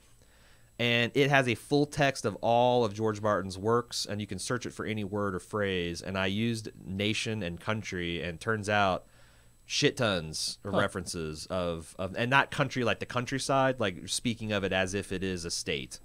So when you read that, I'm like, yeah, it sounds like the Double D's to take, some linguistic complexity and just play havoc with it. But lots of precedents in all the canon works of George using these words like we do. So, and also check out Search of Ice and Fire. If you Google for it, I'm not sure what the URL is, but it's a pretty cool reference for answering questions like these. And B, while watching Cersei and Jaime standing on a large map of Westeros, I was wondering, with all the Game of Thrones mania going on, what percentage of Americans know the map and geography of Westeros better than a map of England, or better than even a map of the U.S.? I think it's very few. I actually, unless I was doing this podcast, I would not know where anything is in Westeros. I would know north, I would know south, I would know middle, but I wouldn't know east or west from each other. Right. So, and we're bad. We're bad people to ask because we're pretty good at geography in general. I'm sure I could find some random I don't want to claim that. I'm sure I could find some random Englishmen and women that were pretty poor about understanding their map of their local geography. I can tell you where. But yeah, it's a fair point. People do tend to spend too much time on trivialities. Yeah. In a world full of real life complexity and drama. But you take your escape where you can find it. Yep. Exactly. Chris K from Placenta. No, not Placenta. What? Placenta? It's too close to Placenta for me, Chris. I didn't. California. There's probably a city in California Placenta? named Placenta. Yeah. That seems like the state that would name a town Placenta. Probably. Yeah, it's named after consuming placenta. That's a thing now? Did you know that? That's a thing. People are eating their placentas. Melisandre does that from time to time. Oh, yeah. It's your shadow placenta. Uh-huh. Oh, it's the best parts. It really is, yeah. You cook it just right, so tender. So all right. smoky. I don't like the sounds of your town, Chris, but we'll consider your feedback. On the full cast this week, you mentioned that Sam is a Mary Sue representation of Gurm in the books and wondered who the Mary Sues for the Double Ds are. I think I've got it. Dolorous Ed, and Dario Naharis, because they were left behind with the monumental task of manning the wall and ruling Meereen. Just the Double Ds are left with the task of finishing a story that Gurm started over 20 years ago. That's not bad. Because they were both kind of like, what, you're just going to leave me with this mess? Oh, fuck you, John. Fuck you, Danny. I like it. They're the Double Ds, Dolores and Dario. Dolores, I never know how to pronounce that. Boom. Me either, but people always give me shit no matter what I say. That seems like a good T-shirt idea. The Double Ds with the I don't know how to. I mean, people would point their fingers in the air and say, "Ah, but his name's Ed." Right. It's not Dolores Ed. Yeah. Whatever. Double Ds aren't their real names either. Although there's Dan and David. DB. Yeah. All right. Moving on. Jay Snyder. I've long thought that Sam was a literary stand. Wait a second. Okay, yeah, this is a good one. Jay Snyder, I've long thought that Sam was a literary stand-in for Gurm, and the last episode only seems to confirm that. My prediction for the last shot of the series is we see an elderly Maester Sam completing the Song of Ice and Fire, and pull back to reveal Gurm appearing in person as the old Sam. He looks at the camera and says... With the hat or without? With the hat and the turtle, the full thing. Except for he's got the Maester's robes and chain. Right. And he's chained to a desk writing this thing. And he looks at the camera and says, I didn't think I would ever finish it, and the internet crashes shortly after. That's the thing. If he was able to get the books done by the final season, that would be a great moment. Like, I could totally be on seeing actual Gurm as a wizened old Maester finishing it. But there actually might be a war started if that cameo happens at this point. Like, there's just no way. Yeah. There's no way you can do that. That's just like bull baiting your fan base. All right. Ardeni, maybe I'm missing something from the books or the early season of the show, but would you care to discuss why you think people have such a tough time believing in White Walkers? I get that it's a long time ago in history, but people have seen magic and dragons and have heard at least whispered reports and confirms these legends that they've heard. It's not like our stories we hear where there just isn't a lot of time passed, but also little scientific eyewitness and other evidence to suggest that, say, the entire Earth was flooded except for a boat that holds 2 of each animal. This is a world where there are still people alive who have seen dragons. People can worgen animals. People birth shadow demons. Somewhere, someone knows someone who contracted the faceless men. Dragons have been flying over land and sea. People avoid Ashai because of the mystic arts practiced there. But White Walkers and Whites are a bridge too far for people. Why is it so hard for people to accept that there's a looming threat up north? I don't think the wall helps, honestly. I think all the piece people, of complacency. Well, yeah, probably that as well. But I think all the people who would attest to any kind of weird happenings up north are blocked from coming south. Right. And so you don't really have the legends that are as strong in the north of, you know, the north, the quote-unquote north, as opposed to north of the wall. Yeah, there's like also... those people believe in those things, right? Yeah, I mean, it's kind of like a little Star Wars-y where, like, Han Solo should have been a small child during the age of the Jedi, but yet he's dismissing all this as hokey religion and ancient, you know, when he's talking about it, like, what the fuck, dude? Yeah. And people, they say, well, that's not a plot hole. That just shows how ruthless the Emperor was at stamping out the Jedi religion and changing history, like cult of personality style.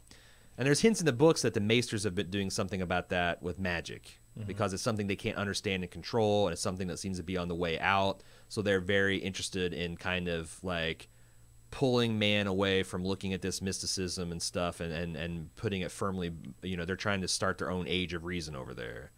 So an in-universe explanation is that these Maesters are trying to use the temporary reversal of magic in the realm as a way to kind of like finally they can be like overthrow the priests and all the superstition and be a new ruling power in Westeros. Also, it's been a much longer time since the White Walkers have been a thing than dragons. Right. So and look at, I mean, here's the other thing. We live in a world that's built on reason and intellect, and yet we still have people that on both sides that deny scientific proof. And also, how up are you on string theory? How up are you on dark matter and black holes? Like, there's lots of things that are almost indistinguishable from magic that happen. I mean, how many people can articulate what the theory of relativity means, general or special? Like, there's plenty in this world in the margins that none of us really understand except for a select few, and we're content to have that happen. But, like, let's say that, you know, whether you live or die tomorrow depends on whether you can believe to your bones in, like, quantum mechanics. How many of us are going to survive? Yeah. And that's kind of like this. It's something that, like, yeah, sure, there's dragons, sure, there's this, but now there's an existential threat based on something I've never heard of before. I don't know. Like, I guess I don't see it as weird as weird as other people to think that just, you know, because just because there's some fantastic elements in the world that you would just naively believe anything that someone, you know, you just be credulous that something you have no personal experience with could be happening. I do think maybe the people who have directly seen the magical things that are happening in this universe, like dragons, for instance, should maybe lend a little more credence to the idea that there could be other things out there that they don't quite understand, and that they're possibly real. Now, I'm not saying like they need to go make that their core identity. Right. Like Dany doesn't need to magically say, "Oh, the White Walkers are coming," yeah, because I got dragons, obviously. But she might, open her mind to the possibility of them. Right. Because of the things she's seen in association with her dragons. But there's a perfect example in this episode. Like Jon says, "Man, if I'd only known the things that were north, I wish someone had told me." This story begins with a man from the Night's Watch running south to tell everyone the White Walkers are coming, and he's dismissed as a charlatan and fraud and executed by the oh-so-righteous and wise Ned Stark. Mm-hmm. And that's super ironic that Jon Snow is saying this. Like, if only someone did try to tell you, jackass, and you offed with this. You were there. You were standing there and you watched it happen. Uh-huh. So, do you hate Jon Snow? Do you think he? I just feel like it's pretty natural, and it's easy to see like a supernatural thing for us, like dragons, and like, well, then Katie barred the door, and I don't think they that live in this world view their world like that. Sure. Any more than we have lasers now. We have laser guns. Our world's not magic. No. We've sent a man to a moon. That doesn't mean I can levitate and blast fire out of my ass. Wish I could. Andy S. Sir Loras was one of the best knights of Westeros. The Tyrells seemed to fight well enough when defending King's Landing from Cersei. How come they're now a bunch of flower boys who fight like crap? I don't mind they lost to the Lannisters, but I don't get where the comment on them not being able to fight come from. It's because Mace was the only one left training the troops, and he's just... You've seen him on a horse. He's terrible. Right. He's too lame to sit a horse. Yeah. I got several emails like this, and I think the thing you're missing is that the bulk... There's a couple things. Historically, the Tyrells are not well liked in the Reach because they... the Gardeners, who were the lords... The king of the Reach, fought against the Targaryens in the Field of Fire, so named. Oh, that sounds bad. Because Aegon first unleashed his dragons and annihilated instantly like three of the kings in one fell swoop. Wow. And then he rode to the castle of Highgarden. And was like, all right, who the fuck's in charge? And the steward said, I am. Is like, guess what? You're the new lords of the realm. So these and you'd imagine the other lords like the Tarleys. And they're seeing this happen, and the Stewarts are made the lords of the realm, and they have to bend the knee to the fucking King Stewart. Like that didn't sit very well, and it's not exactly a brilliant piece of geopolitical game that the Targaryens played. But also, I think you're missing the fact that Randall Tarley is he made off with the bulk of their army, and he's their best military commander. So it's not the Tyrells at full strength against the Lannister army. It's whatever's left in their personal guard and the people who garrison the castle against most of the other powerful lords of the Reach and the Lannisters combined taking them over. Okay. So... Yeah, I mean, Olenna definitely seems to have a negative view of the fighting prowess of her troops. She does. Even the good ones. And I always got the impression that Loras probably learned to fight so well kind of to blend in, to disguise himself. True. Yeah, he butched it up. Yeah, it's obviously not acceptable for him to love men in that universe. So, like, he probably used that as a bit of a cover. Sure. I imagine. Look how so badass. He was probably better than most of their other knights, right? Also, the other things, like they made it a point in season 2 when Kat went to go over, to go treat with Renly, like, they're holding this tournament, and she's like, oh man, look at the boys of summer trying to fight. Like, a lot of that is also, like, if you take Randall Tarley and his badasses out of it that actually went through Robert's Rebellion, you've got a bunch of younger people who haven't even seen a winter. So they are... I think the truth's somewhere in the middle. The fact is that most of the good Tarleys, or most of the good... loyal bannermen went over to the queen, Cersei, and supported her, and that left Olenna with nothing. Yeah. So, but I got that a lot. I just wanted to make sure I explained it a bit. Andrew M. If Jon Snow's parents are Rhaegar Targaryen and Lyanna Stark, wouldn't they need to marry in secret for Jon to actually have a Targaryen name? Otherwise, since they had him out of wedlock and he's technically still a bastard, or is he not technically still a bastard? No, I mean, so this is the thing, like, and you need to join us over into the spoiler section to get a lot more of this, but, like, there's so much we don't know. Yeah. It's not unheard of for Targaryens to have 2 wives. Aegon Targaryen started the whole thing, married both of his sisters and had children from both of them. Of course he did. And it's not. That's the thing, is like that's one of the reasons that Targaryens were always weird, because that was an anathema to the entire rest of the realm. Yeah. The incest and multiple wives are not cool to any of the faiths in the Seven Kingdoms. Except Dornish. The Dornish are probably yeah, cool Dornish like, yeah, well, I don't know, your wives. sister, dude, but okay, multiple wives, I can kind of see it. Right. But they also didn't bend. They were the last to bend the knee. They never did bend the knee. Yeah. So. And it's also interesting that the generation of Targaryens that ran out of dragons are the ones that started having trouble and started being pressured, and then you had the Mad King, and it was very easy for the realm to like, all right, done with the Targaryen nonsense. So, but we don't know. There's lots of people to say that Elia, Martell was fine with with Rhaegar going and marrying Lyanna, and that they were married in secret, but nobody knows. Also, how strict do you want to get with this? Because technically Sansa is a Bolton at this point. Yeah. So what the fuck? If you're going to call her Sansa Stark, you can't harp too much on Jon Targaryen. Right. She's a witch. She's Bolton's widow at this point. Yeah. Yeah. So that there's so many technical questions, and also like if this is to fulfill a prophecy, does the prophecy care about marriage? Or is it the bloodlines? Sure. Yeah. And we don't know any of those questions. But I also say that, I think people put way too much emphasis on this birthright and bastardry, and especially, when you've got a bastard that's the king of the North now, that should tell you that it's mostly who has the best leadership qualities and who can get the most amount of men and weapons. It's not about your bloodlines. Yeah. All right.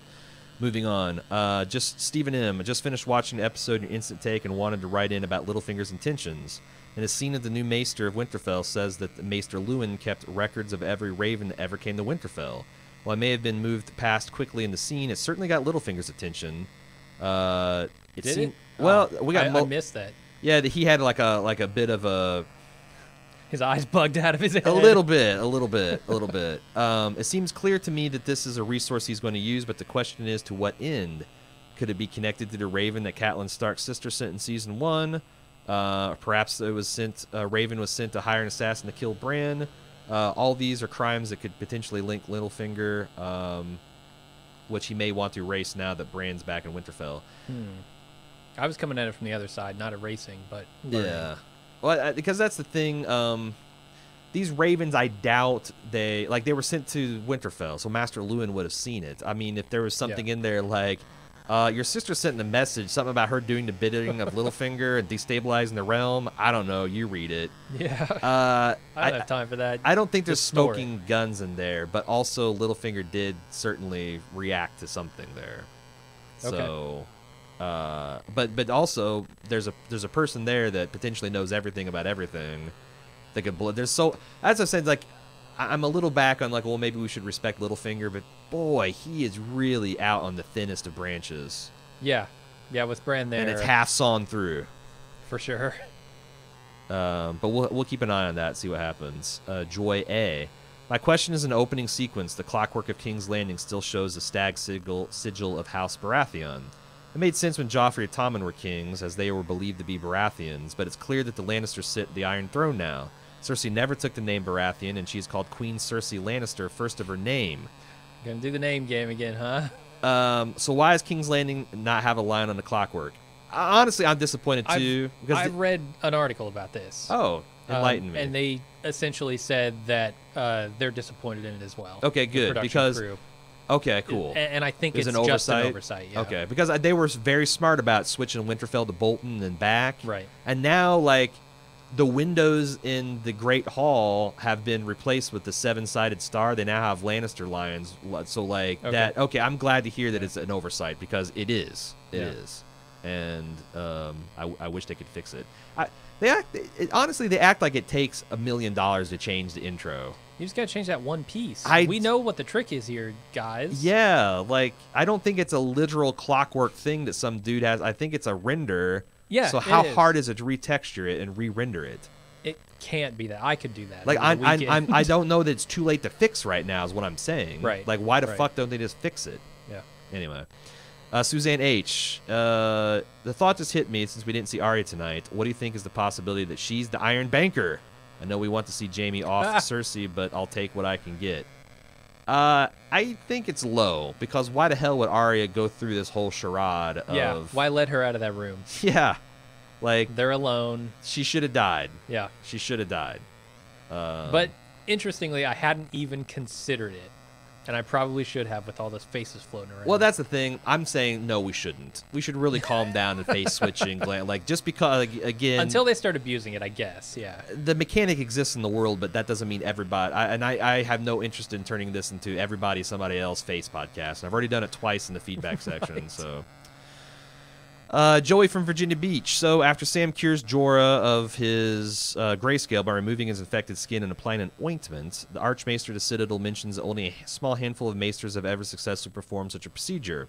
And we see that Jorah's cured body looks similar to that of a person with third-degree burn scarring. However, Stannis' daughter Shireen had her grayscale cured in an unknown way, or possibly a combination of several different ways, and her face still had a large patch of cooled lava skin look that had been removed entirely from Jorah. This implied there's more than one cure for grayscale? Probably, yeah. Yeah, I mean, didn't the Archmaester made that specific? Like, you know, Sam was trying to talk about different techniques, and he's like, well, that was a child versus a full-grown man. That was a initial stage versus an advanced stage. Like, I do think that there are treatments for grayscale. Some of them might be as crude as hacking off your limb that's affected. Right. I think they can cure it, but... once it's like all through your it's like curing, stage 1 cancer versus stage 4, and it's metastasized and in your lymph nodes. It's like, yeah, No, they made that explicit. They said you've waited a long time. You could have chopped the arm off or whatever. An episode ago. Right. Stephanie R. I understand why Euron would want to marry Cersei to become king. Obviously, being king of Westeros is a good gig, except for the whole everyone who is king kind of dying thing.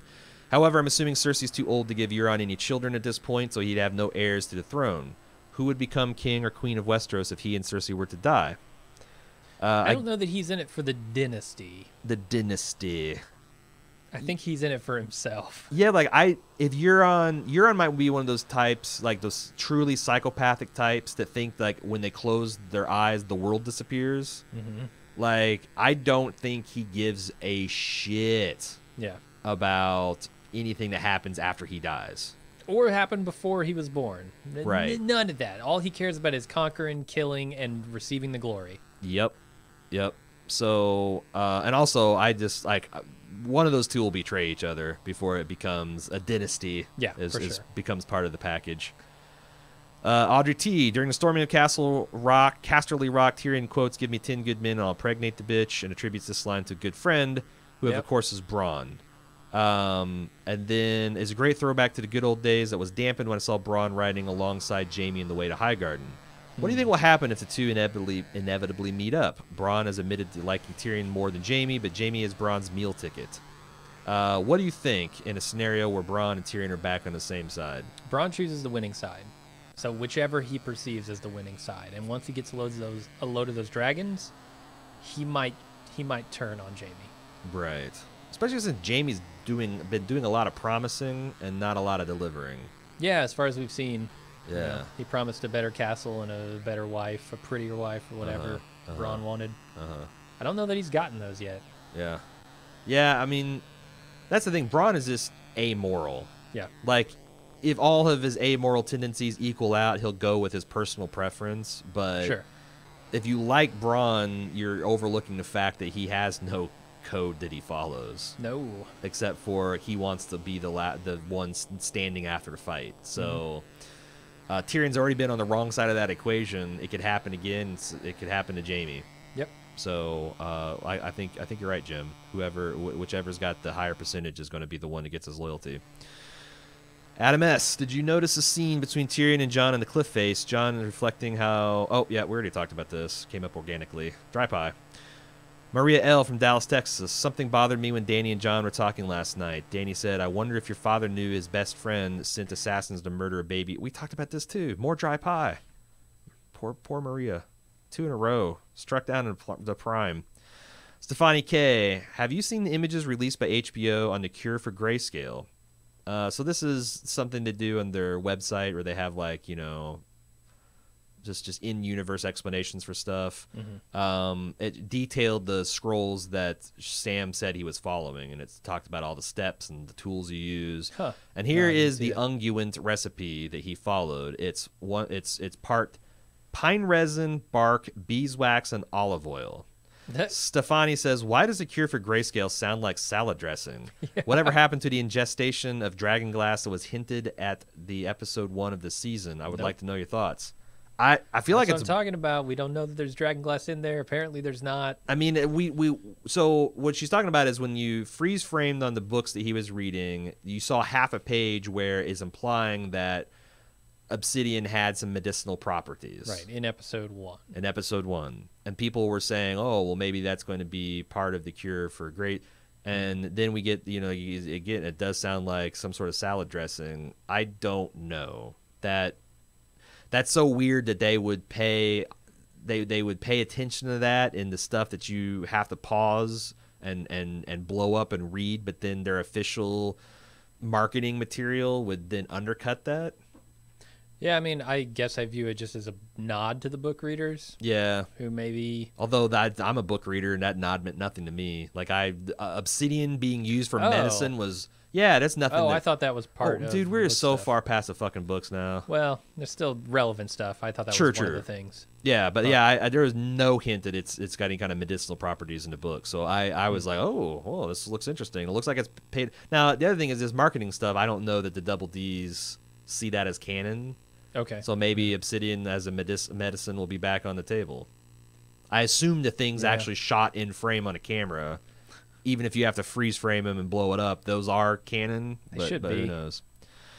Connor F. I honestly felt like Bran felt more like a kid who had been tripping acid for the last week and finally came home after seeing time is constantly happening and he can just go back and potentially fuck shit up. He felt very disconnected, and I wonder if the more he goes into the tree network, the more he stays behind like Winnie Wargs. He went to 1,000 years in the future and just had the sickest rave. Bottom line, he reminds me of every douchebag in high school that discovered jam bands and acid. Call me the Blood Raven now. You're not wrong, Connor. You're not wrong. Yeah. Colby, curious if you discuss what happens to the whites if the White Walkers are killed. If all of the White Walkers are killed? The White Walkers are killed. Do the whites turn back to human, or do they fall over? Do they turn to dust to become friendly zombies? No one knows, because not all White Walkers have been killed. Yeah. So you have a hypothesis. We will put it to the test. It'd be pretty smart of them if that's the case. Like if all the whites just drop when they go down, to maybe leave one in the back. Maybe don't leave all your generals up front, all your officers. But a gloating-based language implies a certain type of pigheadedness and refusing to admit that you might be defeated or wrong. I could see that. That seems like the type of fantasy trope that this show would lean on, like killing the Night King and then everything just explodes to dust. Makes a lot of sense. I mean, they're animated by some magic. What is the source of that magic? Right. Can it be destroyed? If the children are all dead now and the Night King is the last bit of it, then when he's gone, right? Surely you don't have to hunt down every last desiccated corpse that's still drawing a rattling breath and kill it. That would make sense. Now, it doesn't have to be the case. Nothing in the book, like I said, and the books are like, we are so far beyond the books as far as White Walker lore. It's pathetic. It's crazy how little we know about them in 5 books worth of information. So, Kelly, one quick observation, prediction I hope doesn't come to fruition. Do you think Sansa is pregnant? No. Answer no. I mean, she could be. I would not be a fan of that plot line. I don't understand why having her being pregnant with Ramsay's rape baby would be interesting from her character development, or like I think it's time for Sansa to rule. Yeah.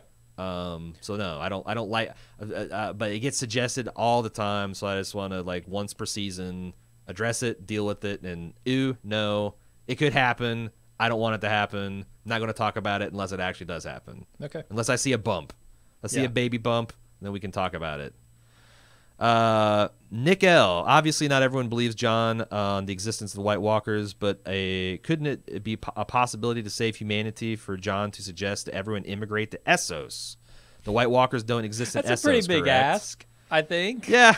hey guys, I know we got awesome castles. Plus, like half the fleet of the entire continent has been burnt. Right. But so here's the deal. Just as a precaution, maybe you pack up everything you own and you move to another continent. Right. So there's a couple deals here. Number one, all the different prophecies, like the prince that was promised, the stallion that mounts the world, the Azor Ahai, the last hero. These are all from very different cultures spanning the globe. It's like saying when the Ice Age came, the glaciers were only a problem for North America. Super not true. If the long night comes, it's eventually going to affect. Like Essos might not get it right away, but it's my understanding that eventually the whole globe will freeze and there will be no humans left because the White Walkers will hunt them down and kill them all. Like even the equator won't be safe. So no, fleeing to Essos would not buy you anything but the smallest bit of time. Jennifer C., do you think there's a chance that we will get scenes from the White Walkers' perspective to understand them better? We know that they are the real threat to Westeros and more important than the Game of Thrones, but I'm still having trouble understanding what exactly they want. I'm unclear whether they're robot-y things whose programming from the Children of the Forest went awry and now they're just killing machines, or whether they have their own goals or world domination or something specific. I think it'd be cool to see a scene about them from their own perspective to explain more about their motives. I mean, you're not wrong. It's very common to note that George Martin very rarely deals in absolutes in good or evil. And to the extent that the White Walkers, if they never get more character development, they already are kind of that pure evil, pure malevolent force. So one argument could be like, well, it's about time we get one. The other argument is like, well, we'll see a side of them that we don't know yet. So if they're not sympathetic, we might understand at least what they want.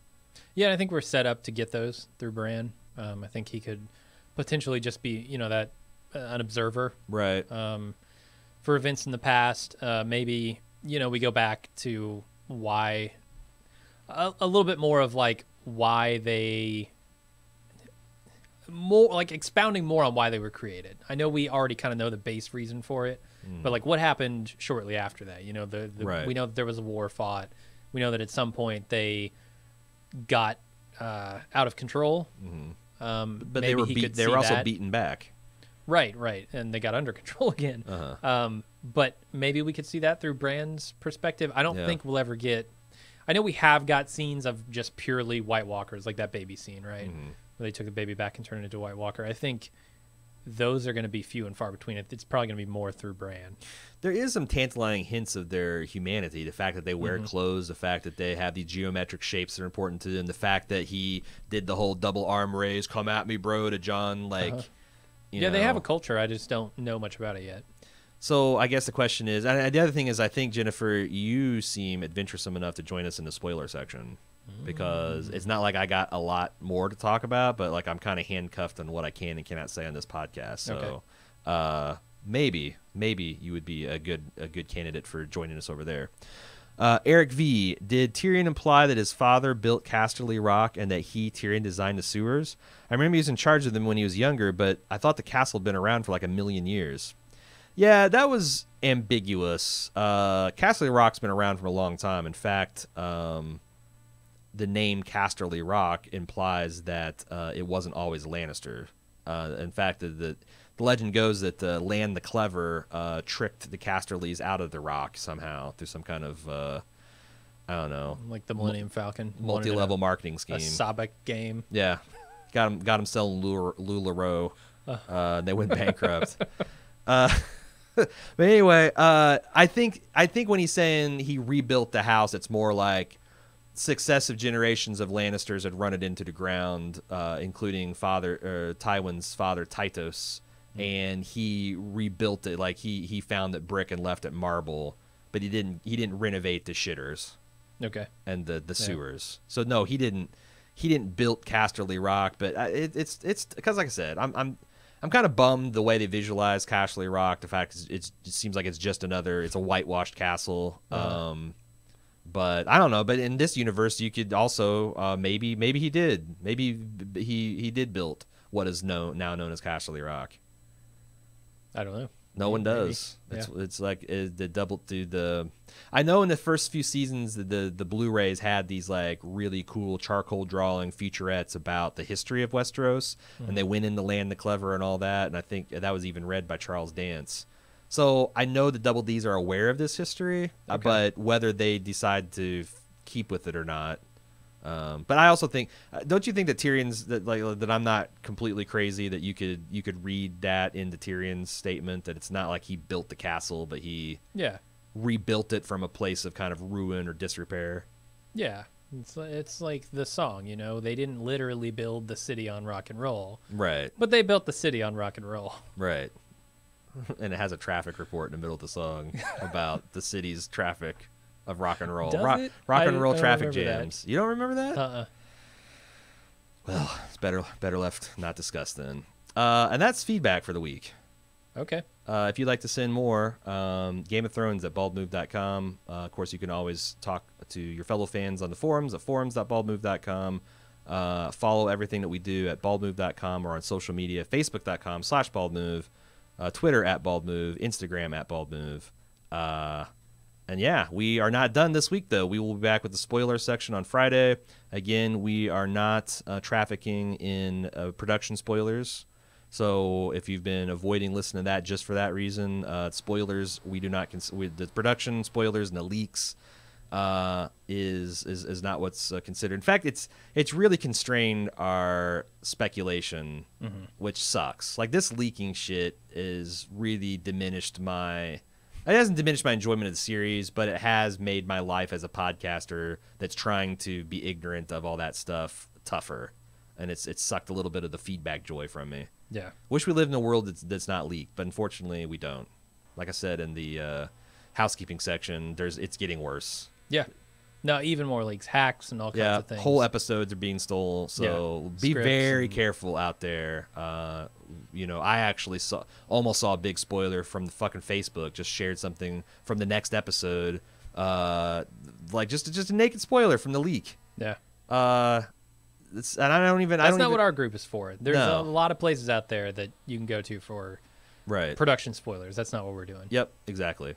So we'll see here Friday for the spoiler section.